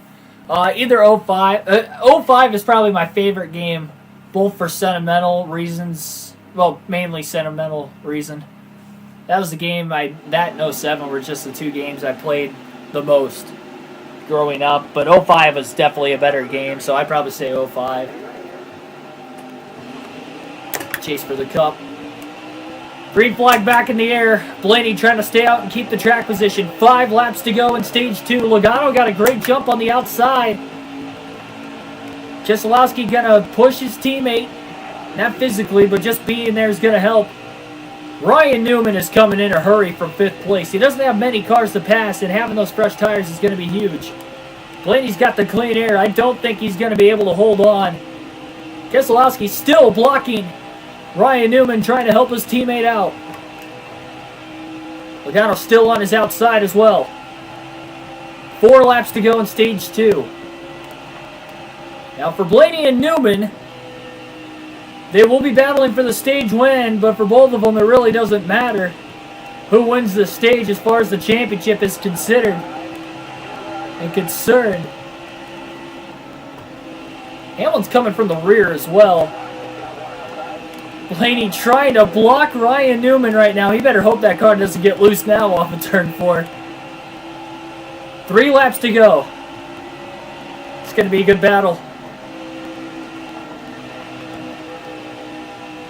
Newman's just got to try to pick the line that Blaney's not in. Oh, late block down the backstretch. Newman almost got into the wall.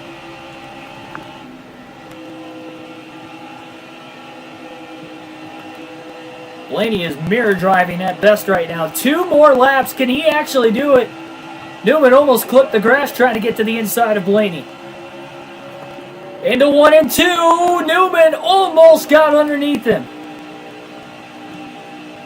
Had to lift her. He was going to run right into his left rear. Zigzagging down the backstretch.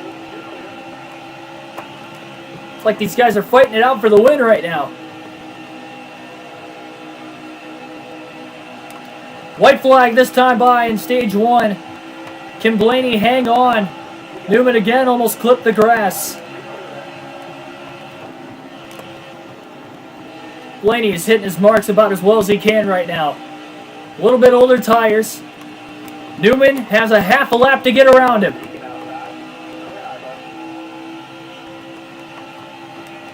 Into turns 3 and 4. As long as he doesn't get loose off of 4, I think he's got it. And he doesn't. Ryan Blaney wins stage 2 at Texas. How did he hold off Newman in those final 5 laps on older tires? And I mean, by older tires,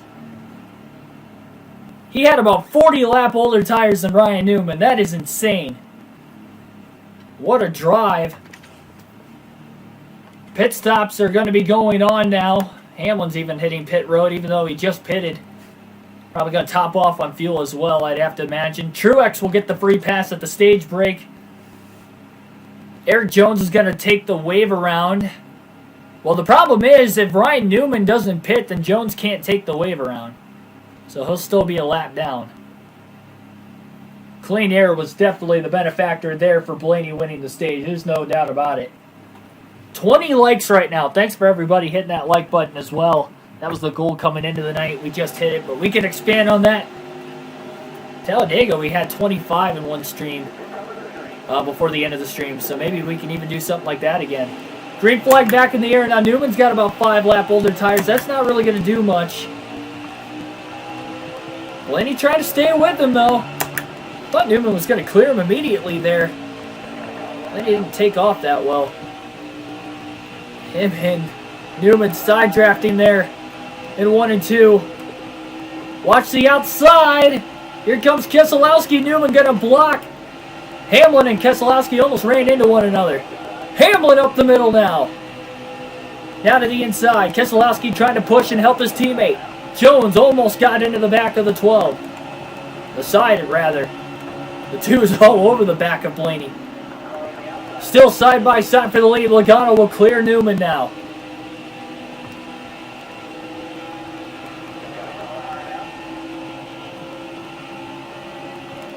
Denny Hamlin, who pretty much has been non-existent as far as the race lead goes all night, is going to go up to second. Can he steal a win here today and try to advance himself into the championship 4 alongside Blaney? About 119 to go yet. But we are in the final stage now.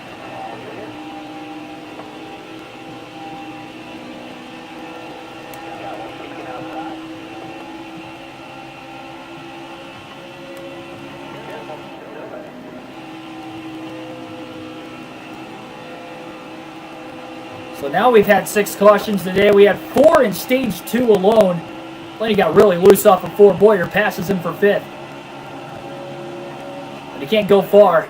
Oh, Keselowski up the middle between Jones and Newman.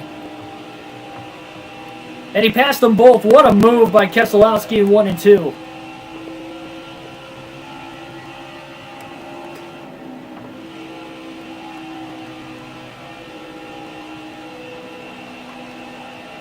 Exactly. I mean, obviously you can stretch it out over the course of a whole weekend for like camping purposes after COVID's gone. In years to come, you know, go back to the way it was before, because that's basically the reason why they did it. Plus, it gave the drivers more time instead of having to, you know, hurry up and get the show in one day.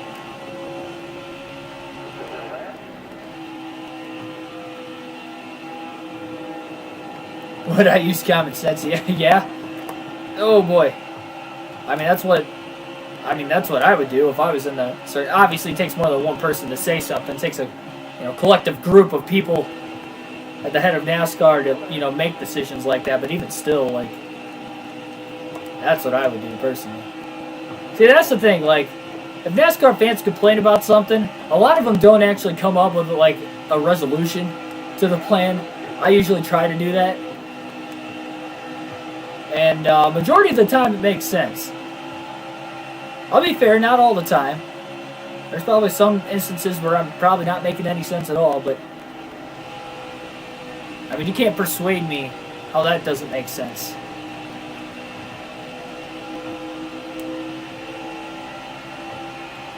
As far as like the practice and the qualifying and the race in one day, if they were going to do that for all 36 races. Except for the Pocono doubleheader, because they would have already raced the day before anyway. So I guess 35 of the 36 races, but still, you get the point.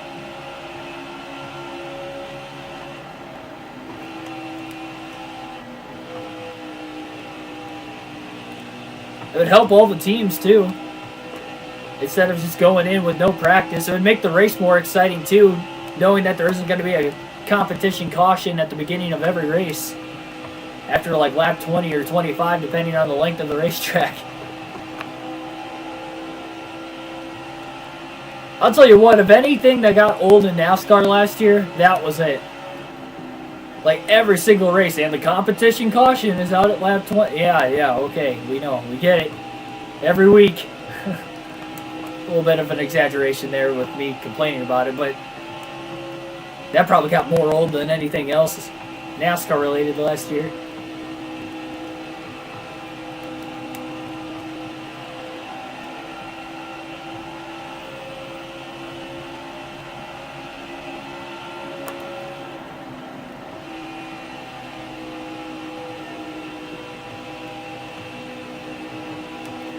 Oh, Blaney thought he could clear Boyer there, couldn't quite do it.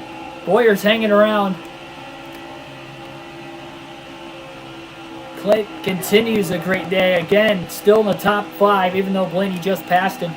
Battle for second as well. Keselowski and Hamlin are side by side off of turn 4. Boyer's got a big run to the back of the 12 again, though. Blaney continuously trying to throw blocks on Boyer.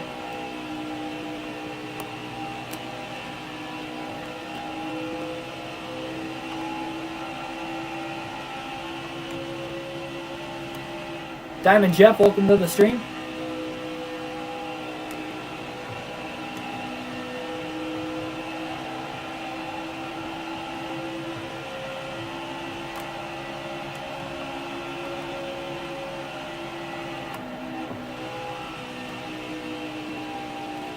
Saw a fantastic battle at the end of stage 2 between Ryan Blaney and Ryan Newman, where Blaney was able to win stage 2. Also won stage 1 here in this one. We've had 6 cautions total for incident today. And it's been a pretty good race for the most part. Honestly, we haven't had too many nail biters or really from start to finish knock your socks off kind of racing this week. So as far as like the Race of the Week series goes, I'm not sure exactly what race I'm going to put in there yet. We still got, obviously, the rest of this race to go. Honestly, I'd have to say this has probably been the best race of the week up to this point. But then we still got Martinsville at NASCAR Thunder, or I should say on NASCAR Thunder 04 tomorrow as well. So one of these 2 races is going to have to take the cake. And so far, I'd say Texas is the one. Obviously, because we haven't ran Martinsville yet. But it's been a pretty solid race up to this point. Cap24, welcome to the stream.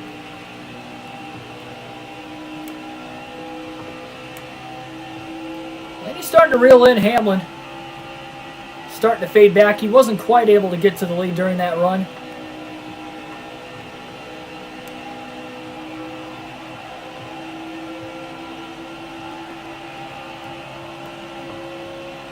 Three favorite racetracks. Bristol is by far my number 1. It's always been my favorite since I was a kid, and I literally had chills walking into Bristol Motor Speedway to watch the All-Star race this year. I couldn't imagine, for the night race or even like the Daytona 500 would, be right up there. So yeah, I'd say Bristol's number 1.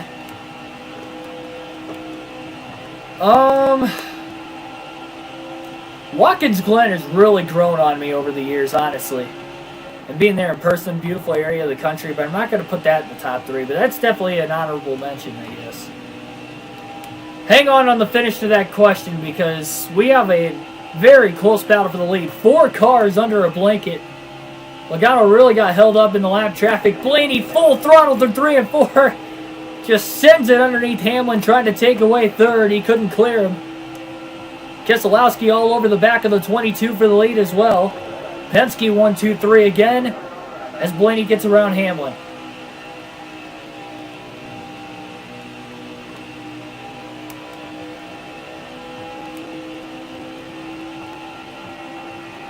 Keselowski has a run into 3 and 4. Is he going to get alongside the 22? He's trying. Logano with the block. Oh, Blaney just gets to the outside of Keselowski now. Really side-drafted him. Brad looks low. Off of turn 2. Can he get underneath the 22? Blaney had a big run there. Lap traffic in the way. Blaney sends it into 3 and 4. Maybe trying to use David Reagan as a pick on the bottom. Logano tries to get it under him. He couldn't do it. Keselowski gonna follow Blaney on the outside. Reagan just trying to get out of the way. He couldn't do it. Logano goes from 1st back to 3rd. And Ryan Blaney will take the race lead. with just about 100 laps to go. Keselowski not far behind him.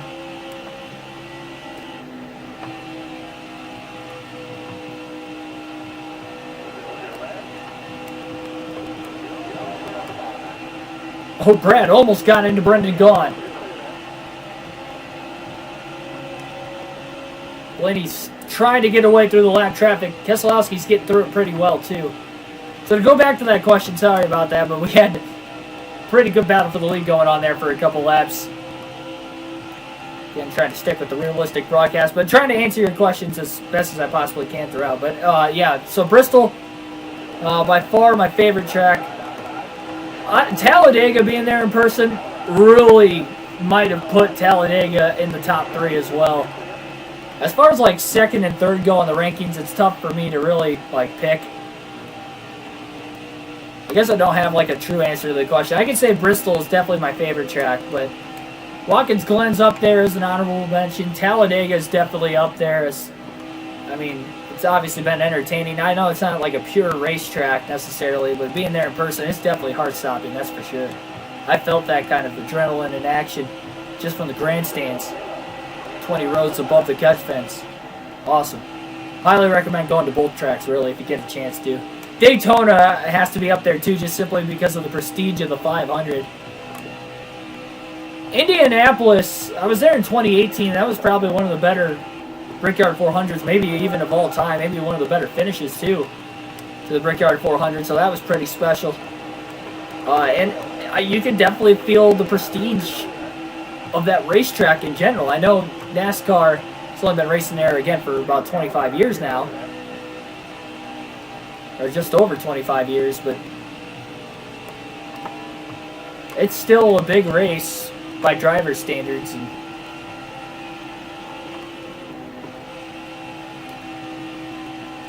it's definitely a good time.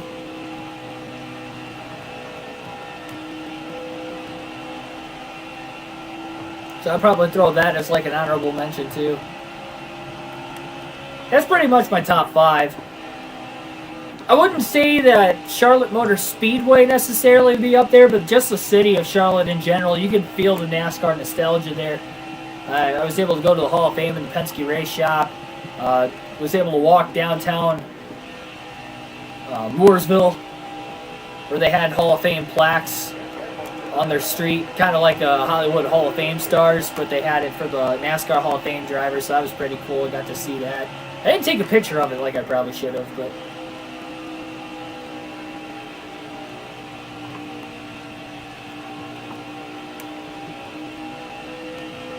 yeah, 22 likes right now. Awesome job, guys. Thanks for everybody liking the stream. Greatly appreciate it. 13 people watching as well right now. Greatly appreciate it. Now we got 23. There we go. I don't know what the stream record is, but I think Talladega either has it or is very close to it from about a week ago or so, where we had 25 likes by the end of the stream. And we can definitely break that today because we still got a little bit of a ways to go. At least one more pit stop. Maybe 2. It's going to be really close on whether or not it's going to be a one-stop race or not. Yeah, will there be another caution? Could be a definite factor in this as well. We haven't had a caution in the final stage yet, though we've only ran about 25 laps of it. 24 now. Nice. Boss Me Jam 1, welcome to the stream. Go to 1,000 for sure. That is our ultimate goal for our calendar year, first calendar year of the channel. Again, we've got until... I'll have to look back to see when that stream was, when we started doing the daily streams, to get the exact date. It was the weekend of the 500, but I can't remember what day I started it. I don't think... I want to say it was the Friday night of the truck race when I started the daily live streams, so...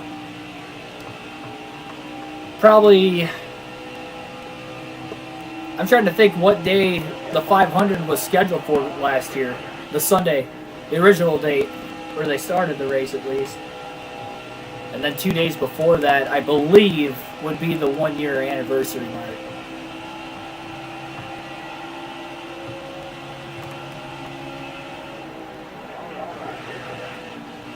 Favorite tracks to race at in the game. Dover's really fun in the game.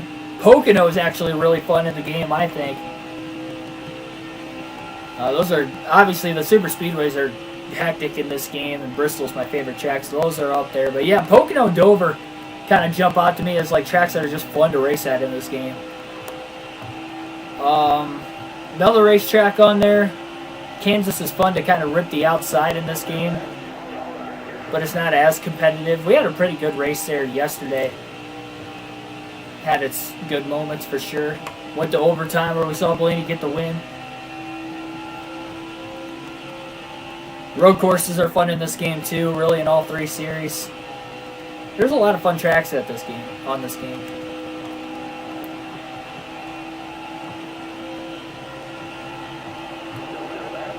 Yes, Darlington is up there on the list as well. I forgot to mention that. Going to Darlington this year too, that was another track that was pretty fun. That whole trip in general was fun, but you know, the day of the race and stuff too. And that was the thing with Bristol, is the same thing I felt with Charlotte. When I got there in the daytime, and the race started when it was still daylight outside, and then for like the All-Star race, the Open was obviously in the daylight hours at least.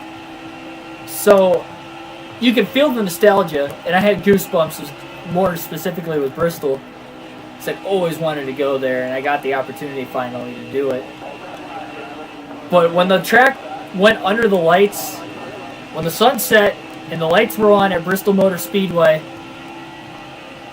and then as soon as the gentlemen start your engines went and the engines were firing up, that was when it really like hit me. I was like, oh, okay, this is awesome. Like, this is why I came here. This is awesome. And it's like that with any racetrack anyway. It's so hard for me not to get, like, there's been a couple races where it's just been kind of like, meh, pre-race, you know, whatever, but I know I'm there. I'm going to have fun.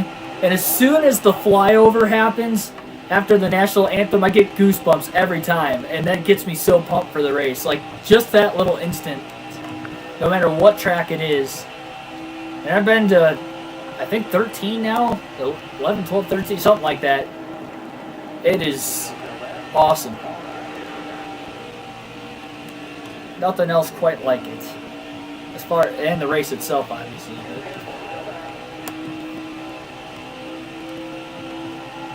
I like both as far as the race itself. In the game, the newer Sonoma's pretty fun, but as far as like actually watching a race, I'd rather prefer our original NASCAR version, at least, or NASCAR layout of that racetrack. Well, not original, I guess this technically is the original, but the one we're accustomed to seeing over the last decade or so.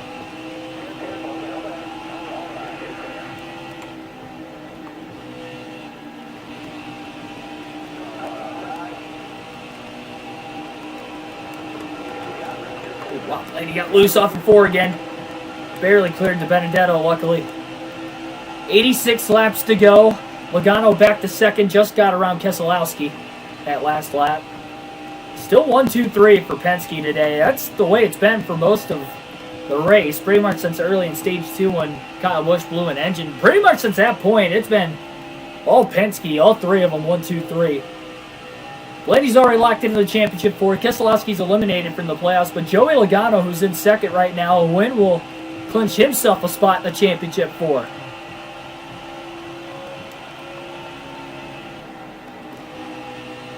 Least favorite track in the game?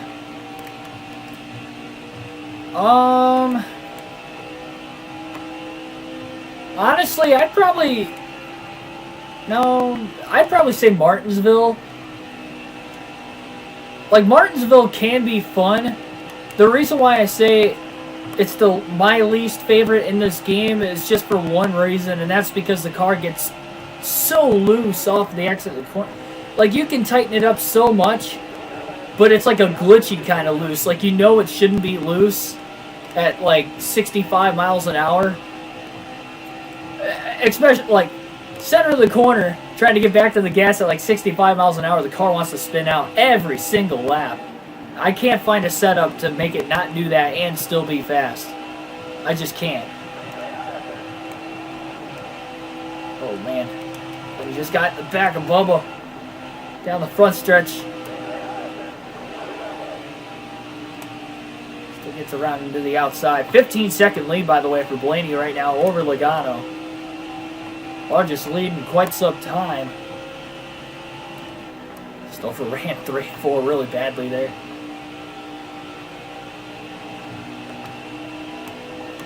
The road courses do that too, but at least like the competition's there on the road courses. Like Martinsville, after like my setup is fast, no matter what I kind of go in there with traditionally. I don't know. Hopefully I can figure something out by the next race because I want to actually make it to the end of a Martinsville race in this game. I'm not gonna just spin somebody, you know. I'm not gonna do that. You guys know me, I don't do that unless they honestly deserve it. Which is never in this game. It's only in NASCAR Thunder because they actually intentionally hate you. They usually don't do that in this game. Unless they're like a draft partner, which they're technically trying to help you, but it's not really helping most of the time. Unless you're on a straightaway, specifically a long straightaway on the 2 mile and bigger tracks. Atlanta's pretty fun in the game too. So is Fontana, just going over the giant bumps. Pleasing.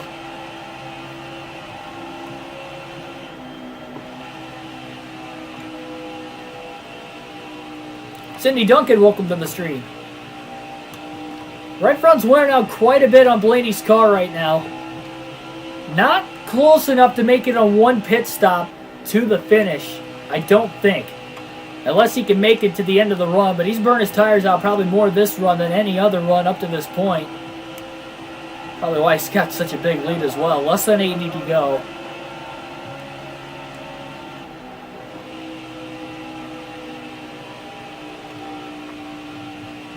I think it's just the bumps in general just kind of throw you around. Oh, we got trouble. Turn 3. Car up in smoke. Heavy smoke rolling out of the back of a lap car, it looks like. And that will bring out another caution. That's our 7th of the race.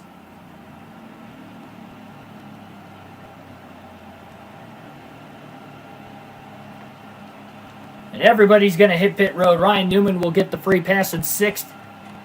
So he'll get back on the lead lap, and we're going to have pit stops right here, right now. No adjustments for Blaney and his crew. And it doesn't look like anybody's going to take the wave around. I think David Reagan was the driver that brought out the caution. That looks like an engine failure if it is. And I didn't realize Kevin Harvick and Christopher Bell are out of the race too. So we have 3 playoff drivers that have all DNF'd today. And all for engine failures. Christopher Bell, then Kyle Busch, and then Harvick. Didn't even realize those 2 guys were out. Green flag back in the air. Logano actually wins the race off pit road. 75 laps to go here today at Texas. Let's see what's going to happen. Blaney trying to stay right on that right rear. Trying to side draft Logano. Blaney's got to run on the restart. I don't think he's going to be able to get around Logano. Oh, Keselowski just pinched the 11. Brad got tight. Contact with Boyer, and Blaney now off of 4. Hamlin's in the wall.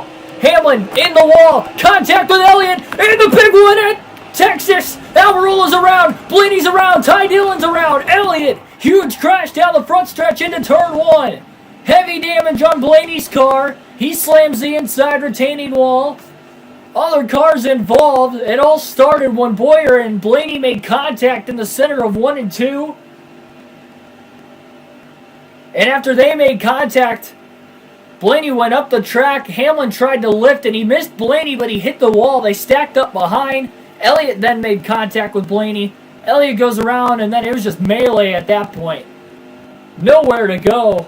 So the track was blocked down the front stretch. Blaney survives the accident, but he's got 6 seconds worth of damage that cannot be repaired under our 5-second damage clock.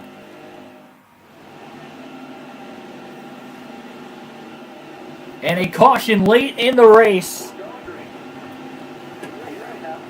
Hamlin's got some pretty significant damage there too. Boyer kind of escaped with little to no damage, and Logano was way ahead of everything. So a caution off the restart. Green flag back in the air. Most of Blaney's damage is on his back bumper, so we'll have to see how that's going to work.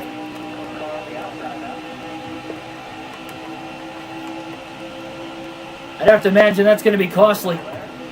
Logano all the way to the outside. Logano did not take off on the restart. Blaney with a pretty badly damaged cars on the inside. Truex got trapped in the middle, 3 wide meanwhile. With Hamlin and Elliott right around him. Look at the damage on Chase's car. Boyer going for the lead in 1 and 2. Boyer is going for the lead. Truex into the back of Blaney. Here comes Johnson out of nowhere. Where's he been all night? And somehow Ty Dillon's up to 10th. Even after being involved in that accident. Bowman's got damage. Truex just keeps hitting the back of the 12 for whatever reason.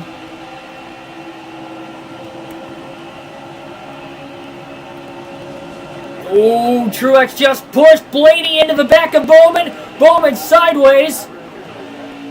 Blaney might have grazed the wall up there. Kenseth makes contact with him. They're 3 wide off of turn 2. Mayhem at Texas.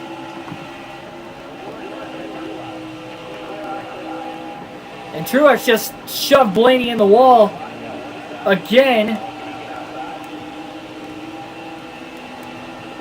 Blaney is going backwards. He's got really bad damage on the back of his car. You can kind of see it. But look at that upper left-hand corner of your screen currently. That indicator how much damage is on the back of his car. Still lucky to be running. Not many cars on the lead lap, so he's still actually shown in 6th, too.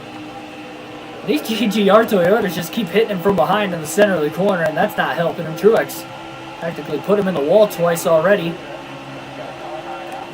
Jones tightened him up a little bit, too. And that's the weird thing. With the damage on the back bumper, you would think automatically the car would be loose, but it's not. It's on the tight side. 4 wide. No clue they were 4 wide there, as Jones is going to get on by Blaney for 6th. He's back into this race, too.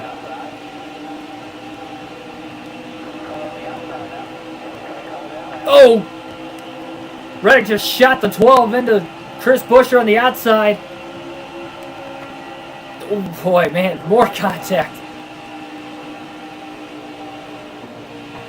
Blaney's really slow. Really slow.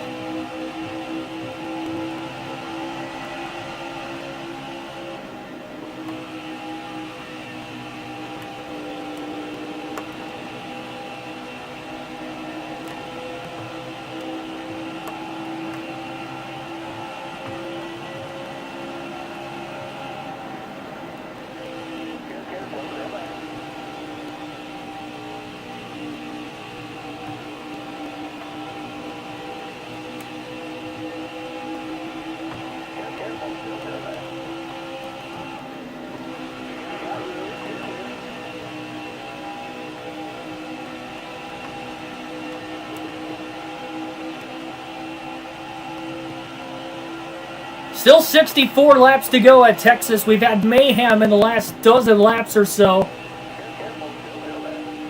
And the playoff racing is ramping up again, as it has every race in the playoffs, at least in the Cup Series up to this point.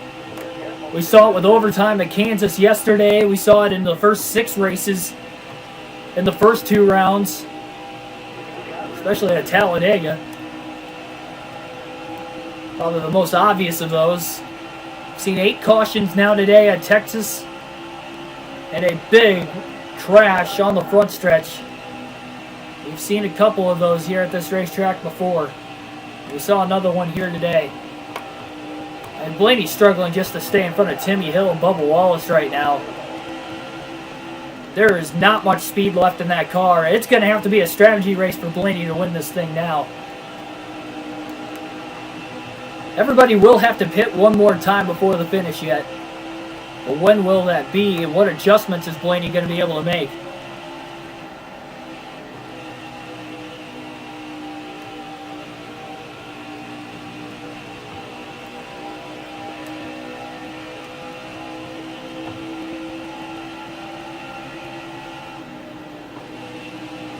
I think it's red, but I'm not entirely sure.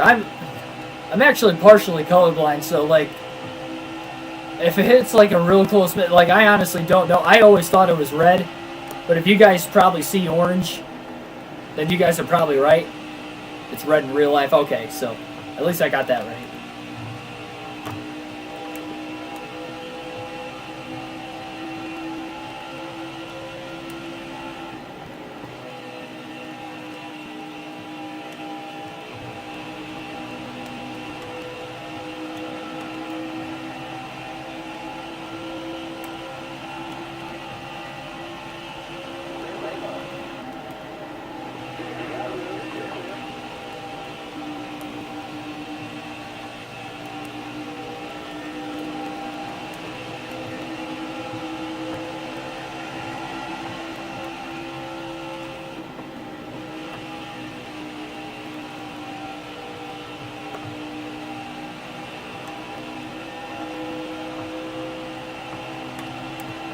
It really depends, like, if it's like a close shade of like red or orange or yellow, typically, like, that, for whatever reason, it's really hard for me to really depict what colors those are. But it's like that with, like, blue and purple sometimes, too. I don't know, it's just, like, it really depends. Like, I just have a hard time trying to differentiate certain colors. It's only partial, so, it, like, I mean, there's sometimes if, like, it just, for whatever reason, it just clicks in my brain. It's, like, obvious that that's whatever color, but... So, like, if somebody says it's, like, oh, it's, like, a maroon color or something like that, like, I have no clue what the heck they're talking about, because, like, I see, you know, specifically, they'll be like, well, it's, like, a reddish-brownish. I'm like, okay, it's a little better, like, I get that, like, I don't even know if that's right. What colors is maroon? Like, I don't even know. Like, so when people, like, try to, like, explain, like, I call them made-up colors, but, like, mixed colors like that, I have no clue what the heck that is. Like, I don't know. Like, okay, I don't know. It just doesn't, something with my, I have really good eyesight, like, in general. Like, I can see things from far away and stuff, but I'm just not good at, differentiating certain colors, certain shades of certain colors, I should say. Just gets tricky.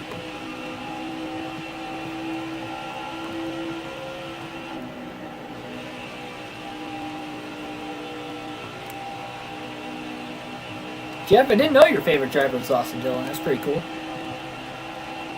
My favorite driver is Ryan Blaney. That's why we're using him here for Season 2. Our final season of Heat 5 in the Cup Series, at least. Reddish-brownish. Okay, so that's what I thought. I thought I've heard it before. That's why I figured it was reddish-brownish, but... Like the Washington... Isn't like the Washington football team's colors kind of like a maroon? Because that just looks red to me. Like, I always looked at it as just being red. But then people say it's like maroon. And I don't understand what they're talking about, because like, I see red. I don't know what you guys see, but I see red.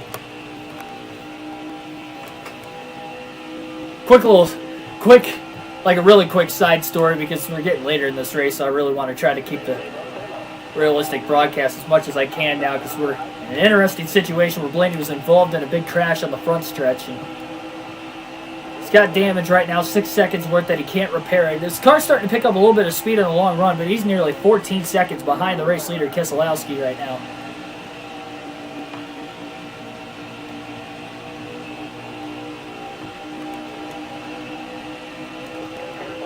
But anyway, so a quick little side story. I think it was my freshman year of high school. We had our science teacher. It was like a simple assignment we had where, like, it had something to do with colors. I can't remember exactly, like, what it was or whatever. And it had to do with, like, color sorting or whatever. And I didn't tell him I was colorblind. And I guess I, like, used the wrong color with, like, a colored pencil or something that I was supposed to shade in. It was like some sort of a code or whatever. And he was like yelling at me for using a different color because he like specifically said to use whatever color or whatever, and like I didn't know, so I like just guessed that I got it wrong, and he got like really upset with me, and he kind of like blew up because he thought I did it as a joke, and he kind of like blew up on me, and I was like I had to tell him I was colorblind in front of like the whole class, and at that point in time, like, our school was pretty small for the most part. I think we only had like 50-something kids graduate in our class. So our school's pretty small. So like everybody knew me. I had gone there since like 3rd grade. And mostly everybody in my class, especially in like that classroom at that time, knew I was colorblind. So when I said that, it just like caused everybody to laugh. And he's like, "Oh," he's like I didn't even know. He's like, "I'm really sorry." He apologized like full front, like. But it's funny to look back on. But it was kind of like one of those embarrassing moments. But at the same time, like I knew he didn't know. He felt genuinely sorry about it. But yeah, it's funny looking back on it. He's just like, I specifically told you not to use that color.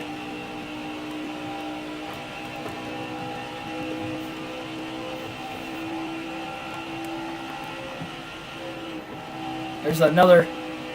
There, we had a short story in stage 1. We had a short story here in stage 3 as well. Blaney's not losing any more time on Keselowski, but he's not gaining it either. Brad is just now dealing, well, really, everybody's dealing with lap traffic at this point in the run. Still, everybody has to pit one more time. Will that be under green? Will it be under caution? Who knows? We might have very well seen our final caution of the race today. Favorite driver of all time.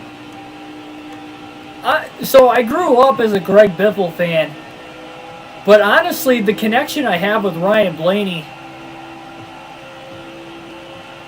you know, with just family ties and everything, as far as like him being my favorite driver now, I feel like I'm rooting more and knowing more about the sport now and everything too, and how badly I've been, you know, or how big of a Ryan Blaney fan I am, despite him being still somewhat young in the Cup Series. It's a different kind of way of rooting for him versus Greg Biffle. Like, honestly, like when things started out, I just liked the Roush drivers, and I liked Ford for whatever reason. So I chose Biffle as my favorite driver because in the mid-2000s he was really good. And he was, you know, a threat to win every week. He was just one of those common drivers. Like, it wasn't surprising to see Biffle win a race. So he was kind of my favorite driver. And I liked some of his paint schemes too, especially that National Guard paint scheme. Red, white, and blue. Beautiful. Beautiful car. But anyway, yeah, so I grew up as a fan of his, but honestly, knowing as much about the sport as I do now, and rooting for going to the local dirt tracks every other week when I was a little kid, rooting for Blaney's uncle to win because he was my favorite sprint car driver when I was younger. And then watching Ryan, you know, grow through the ranks of NASCAR, getting to the Cup Series, that's why he's my favorite driver.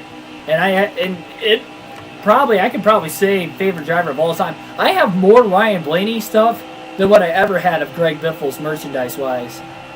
So I'd probably say Ryan Blaney is my all-time favorite driver. Even though I've been a diehard NASCAR fan my whole life, I think I can genuinely say that he's my favorite driver of all time.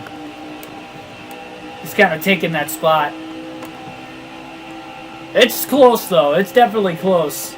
Simply because he's not been in the Cup Series that long. But, you know, I think over time, definitely it'll kind of sink in more and more.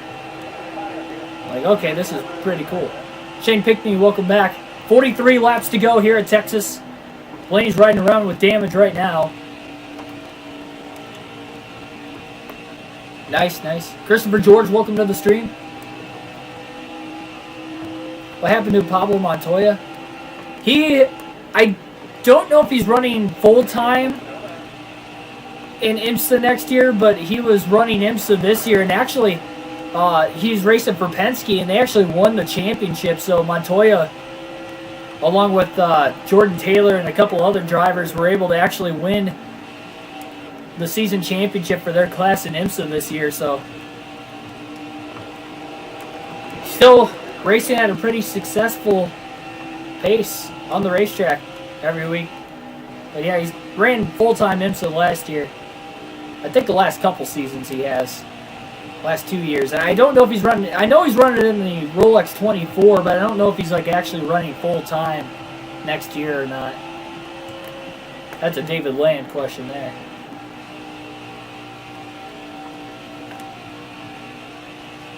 And Benedetto having a solid run in 10th place right now. He's had a pretty quiet day, too. Haven't really talked about him much. Probably because he's not in the playoffs, but still. Just quiet but good day for Benedetto. Seems to have a lot of those. That's why he's able to point his way into the playoffs in real life in 2020.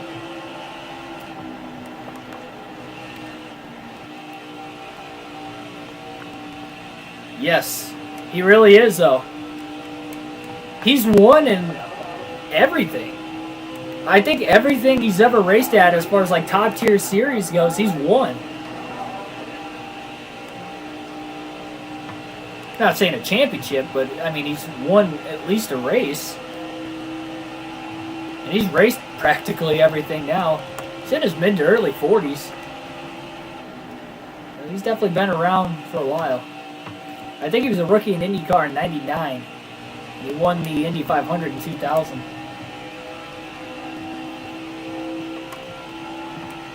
He even had a good NASCAR year.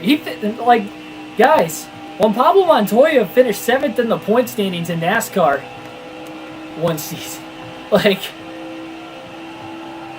he's definitely the best open wheel racer to ever race in. Okay, that was he's the best of the recent he's the best of the recent open wheel racers to race in NASCAR, like within the last decade, not counting Tony Stewart. I left out a big name there. But if you count the fact that he actually mostly raced open wheel his whole career and then jumped to NASCAR there for a handful of years, then yes, he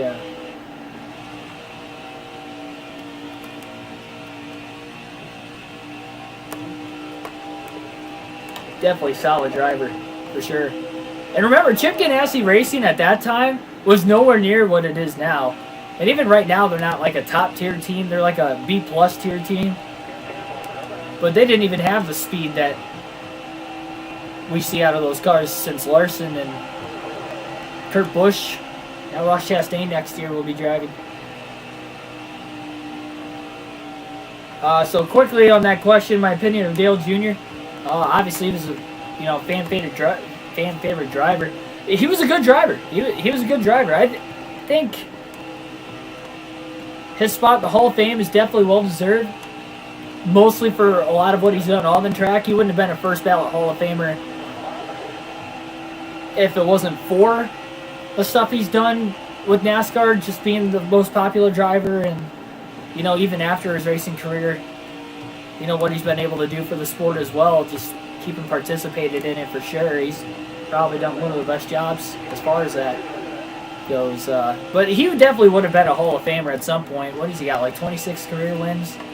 2 Daytona 500s? He would have made it at some point. It would have taken him more years, I think, to achieve that, but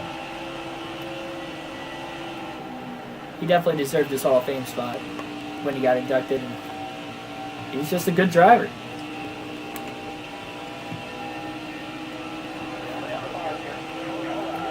Blaney, again, he's closing in on Keselowski right now. He's 11 seconds off the lead, so he is closing that gap, but not a lot. We only have 33 laps to go here at Texas, just over the 300 lap mark today. Thanks, Sydney. Probably pronounced Sydney, I would have to imagine, but not like Sid. Yeah, you get the point. It's your name. You understand what I'm trying to say. 25 likes. Thanks for everybody hitting the like button. I believe that has tied the record for the most likes during the course of one stream, while the stream's actually going on. So thank you. See if we can break that here tonight in the final 30-plus laps. Oh, Chase Elliott definitely has the best young pro. I mean, he's already got a championship. It's the most obvious choice. I'd say look out for Austin Cindric, honestly. Just knowing that there's going to be a lot of road course races, he'll have potential to win some races here in his early seasons of his career, too. And he's really turned it on in the Xfinity Series late last season. Obviously winning a championship, too. That he's shown that he can run well in the ovals, too. So I'd say Cindric is definitely a guy to look out for that isn't in the Cup Series. He's probably got the most potential. The right front tire's getting pretty worn out on Blaney's car right now.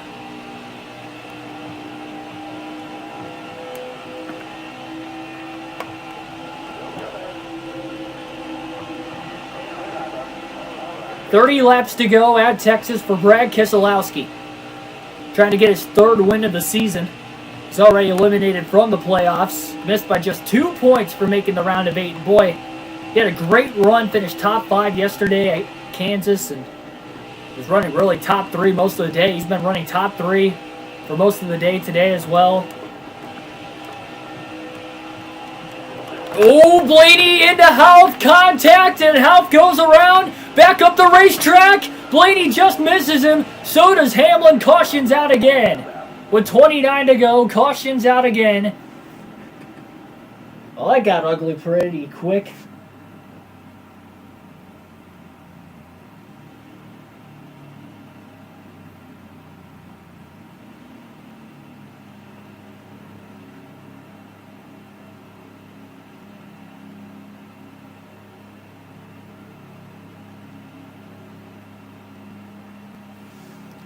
So another crash on the front stretch.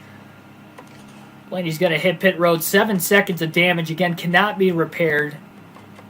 4 fresh tires, full tank of fuel. He's going to tighten the car up a half a round. Oh, no, I meant to loosen it. Oh, no. Pretty quick pit stop. He gained a spot there. Logano restarts from the lead. I made a huge mistake there. I went the wrong way. I meant to loosen it up and I accidentally tightened the car. Green flag back in the air, 25 laps to go, and this is going to hurt Blaney. Logano with a fast pit stop beat Keselowski off of pit road, and Logano has the lead off of turn 2 as they're 3 wide on back, right around 5th. Hamlin trying to get into it as well.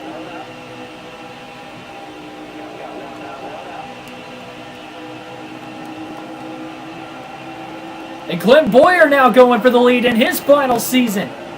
Only 3 races to go in his career.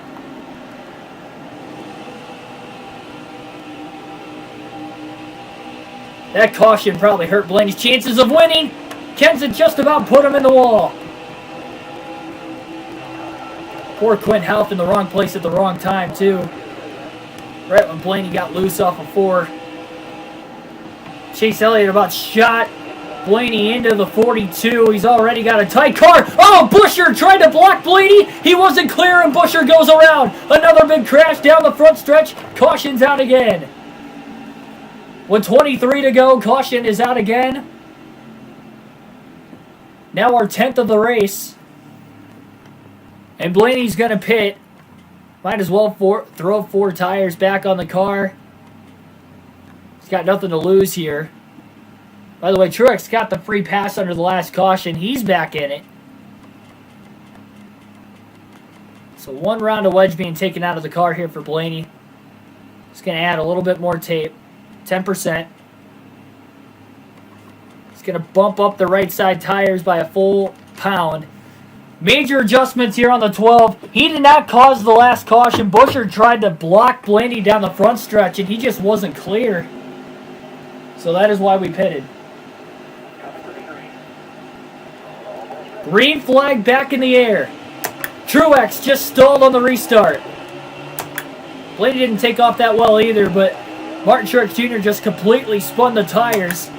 20 laps to go. Boyer leads at Texas. Eric Jones trying to get his second win of the year.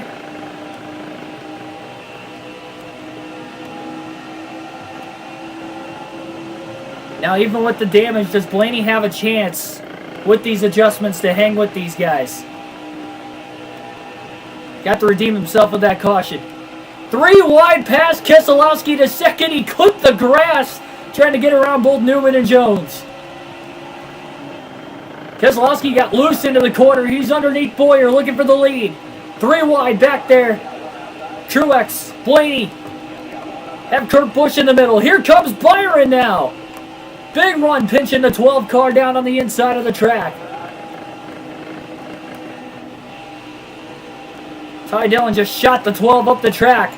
Almost turned him off of 4. Really got into the back of him. 18 to go at Texas.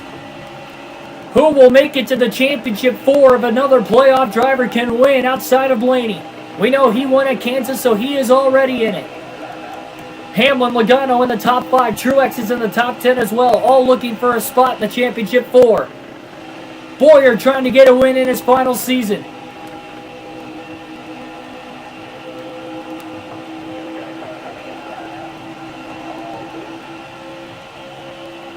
Can Blaney's car kick in on the long run? Elijah Ledette, welcome to the stream. 27 likes, awesome. Awesome job, guys. Oh, Dillon! Just stuffed it underneath Blaney. He was pushing him for a couple laps in a row, and that time he just kind of shoved him out of the way, costing Blaney more time. 16 to go. Now he's trying to block Kenseth.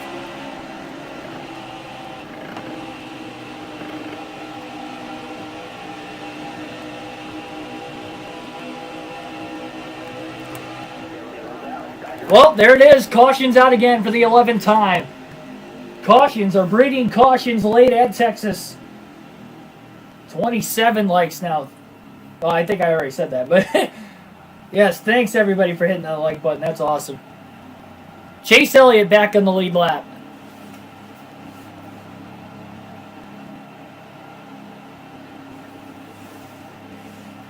That was a racing incident. He definitely moved up a little bit. I probably did crowd him a little bit too. It was probably more hard racing than anything else. So caution again. And again, Blaney's going to pit. Take the fresh tires. Trying to help himself with the damaged race car as much as he can. These cautions. I mean, Blaney doesn't have that much fresher tires. He's probably got about 10 lap fresher tires now. But that could make a difference. And the green flag back in the air again. Following our 12th caution of the race now. 12 laps to go at Texas. Keselowski trying to hold on to win it. Logano right behind him. Blaney up the middle. 3 wide in between Kurt Busch and Eric Jones on the restart. Blaney wants to try and spoil the party if he can help it. Still 3 wide middle going into 3 and 4. Joey Logano to the lead off of turn 4. Logano trying to make it to the championship 4. DiBenedetto almost clipped the grass, trying to get out of the way. And he almost hit Jones coming back up towards the center of the racetrack.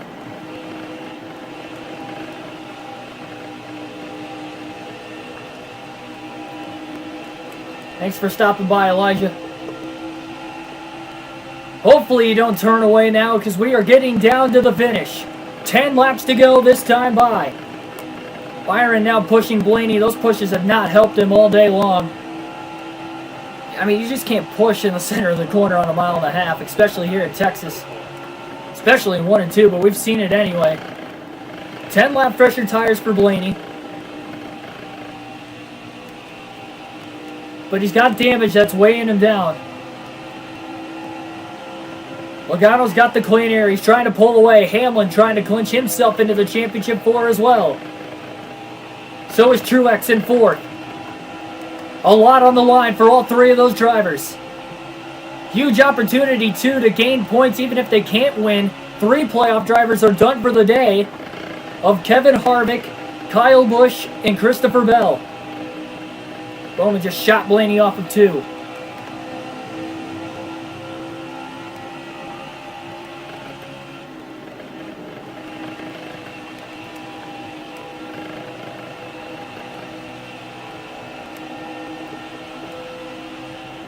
Caution again. Unbelievable.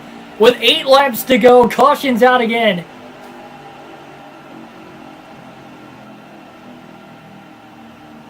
Blaney's going to pit another time.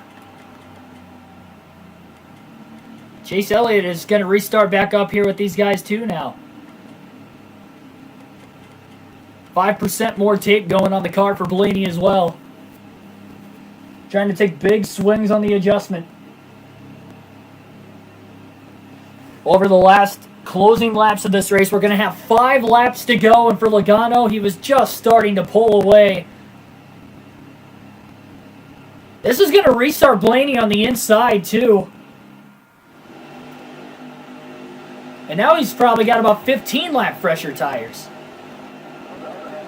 If he would have stayed out, he only would have restarted 8th instead of 9th. So it wasn't a big drop. Plus, he's in the preferred line on the restart this time. Green flag back in the air. 5 laps to go here at Texas. And again, spot for the championship 4 on the line. If Blaney wins this race, he's got to thank all the late race cautions. Especially this last one. It's getting them even closer. Quick 3 wide restart to get underneath Jones and Kurt Busch.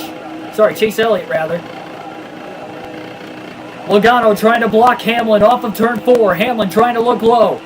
Jones gave Blaney a shot there down the front stretch. Big move. Blaney 3 wide to the inside of both Boyer and Truex into 1 and 2. Jones going to shove him right through again. It's going to shove him right up the racetrack, though, and out of the way. Jones. What a move. Truex trying to sandwich Blaney. Jones into 5th. Blaney trying to get back under him again. He couldn't do it there. 3 laps to go for Joey Logano. Boyer just about turned Blaney off in 4.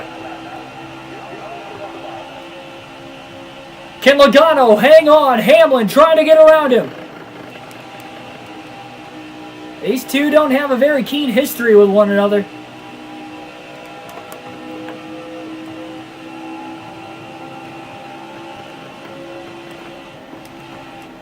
Blaney to the inside of Jones. Logano trying to pull away from Denny Hamlin. 2 to go. Will they get to the white flag this time? Or will we get another caution? Blaney just cleared Jones for position. Jones is going to hit him right back. Big shot off of turn 2.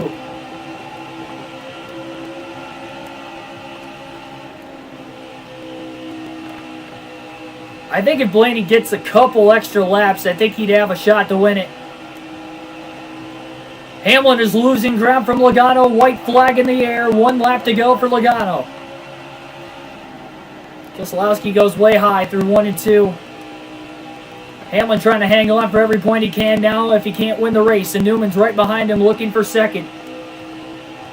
Joey Logano into 3 and 4 one final time. Logano will win at Texas. And he will punch his ticket to the championship 4 along with his teammate Blaney. Big win for Joey Logano here today. In what turned out to be a great race, Joey Logano wins at Texas. Oh my goodness, what happened to Harvick earlier? I didn't see that till just now, but my goodness, what a race by Joey Logano.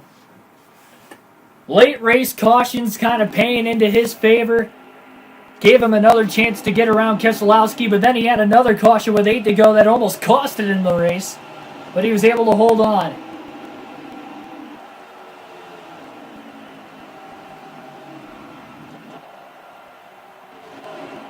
Six drivers indeed have a chance going into Martinsville. And only 2 spots available as 2 of the Penske cars, the only 2 that were in the round of 8, will both be going to the championship 4. Blaney with a win at Kansas and a win here today at Texas for Joey Logano.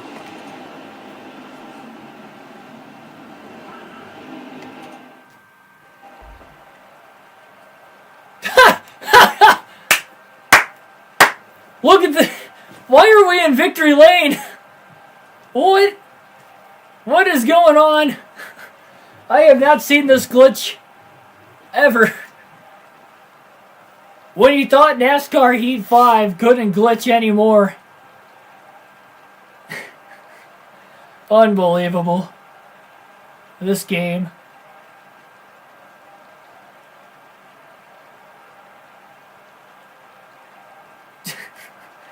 Has anybody seen this glitch before? Why are we in victory lane with the Cup Series championship?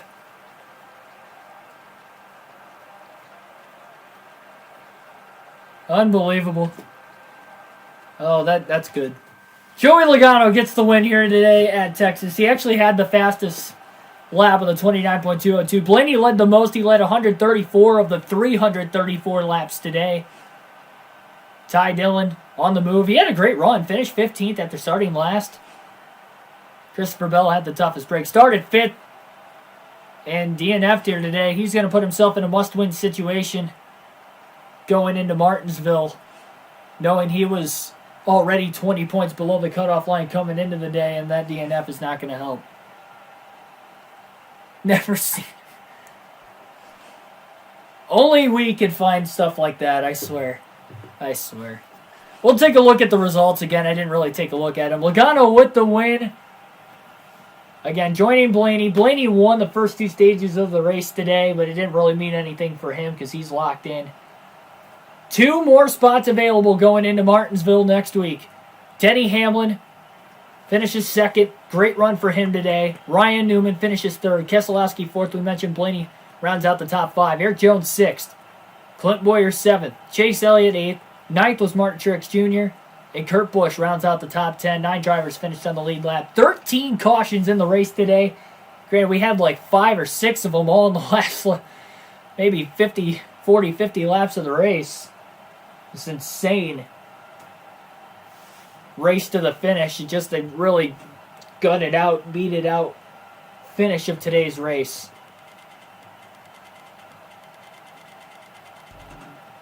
Chad Fincham, Corey LaJoie, Christopher Bell, Kyle Busch, Kevin Harvick, David Reagan, and Bubba Wallace, and Ryan Preece all DNF today.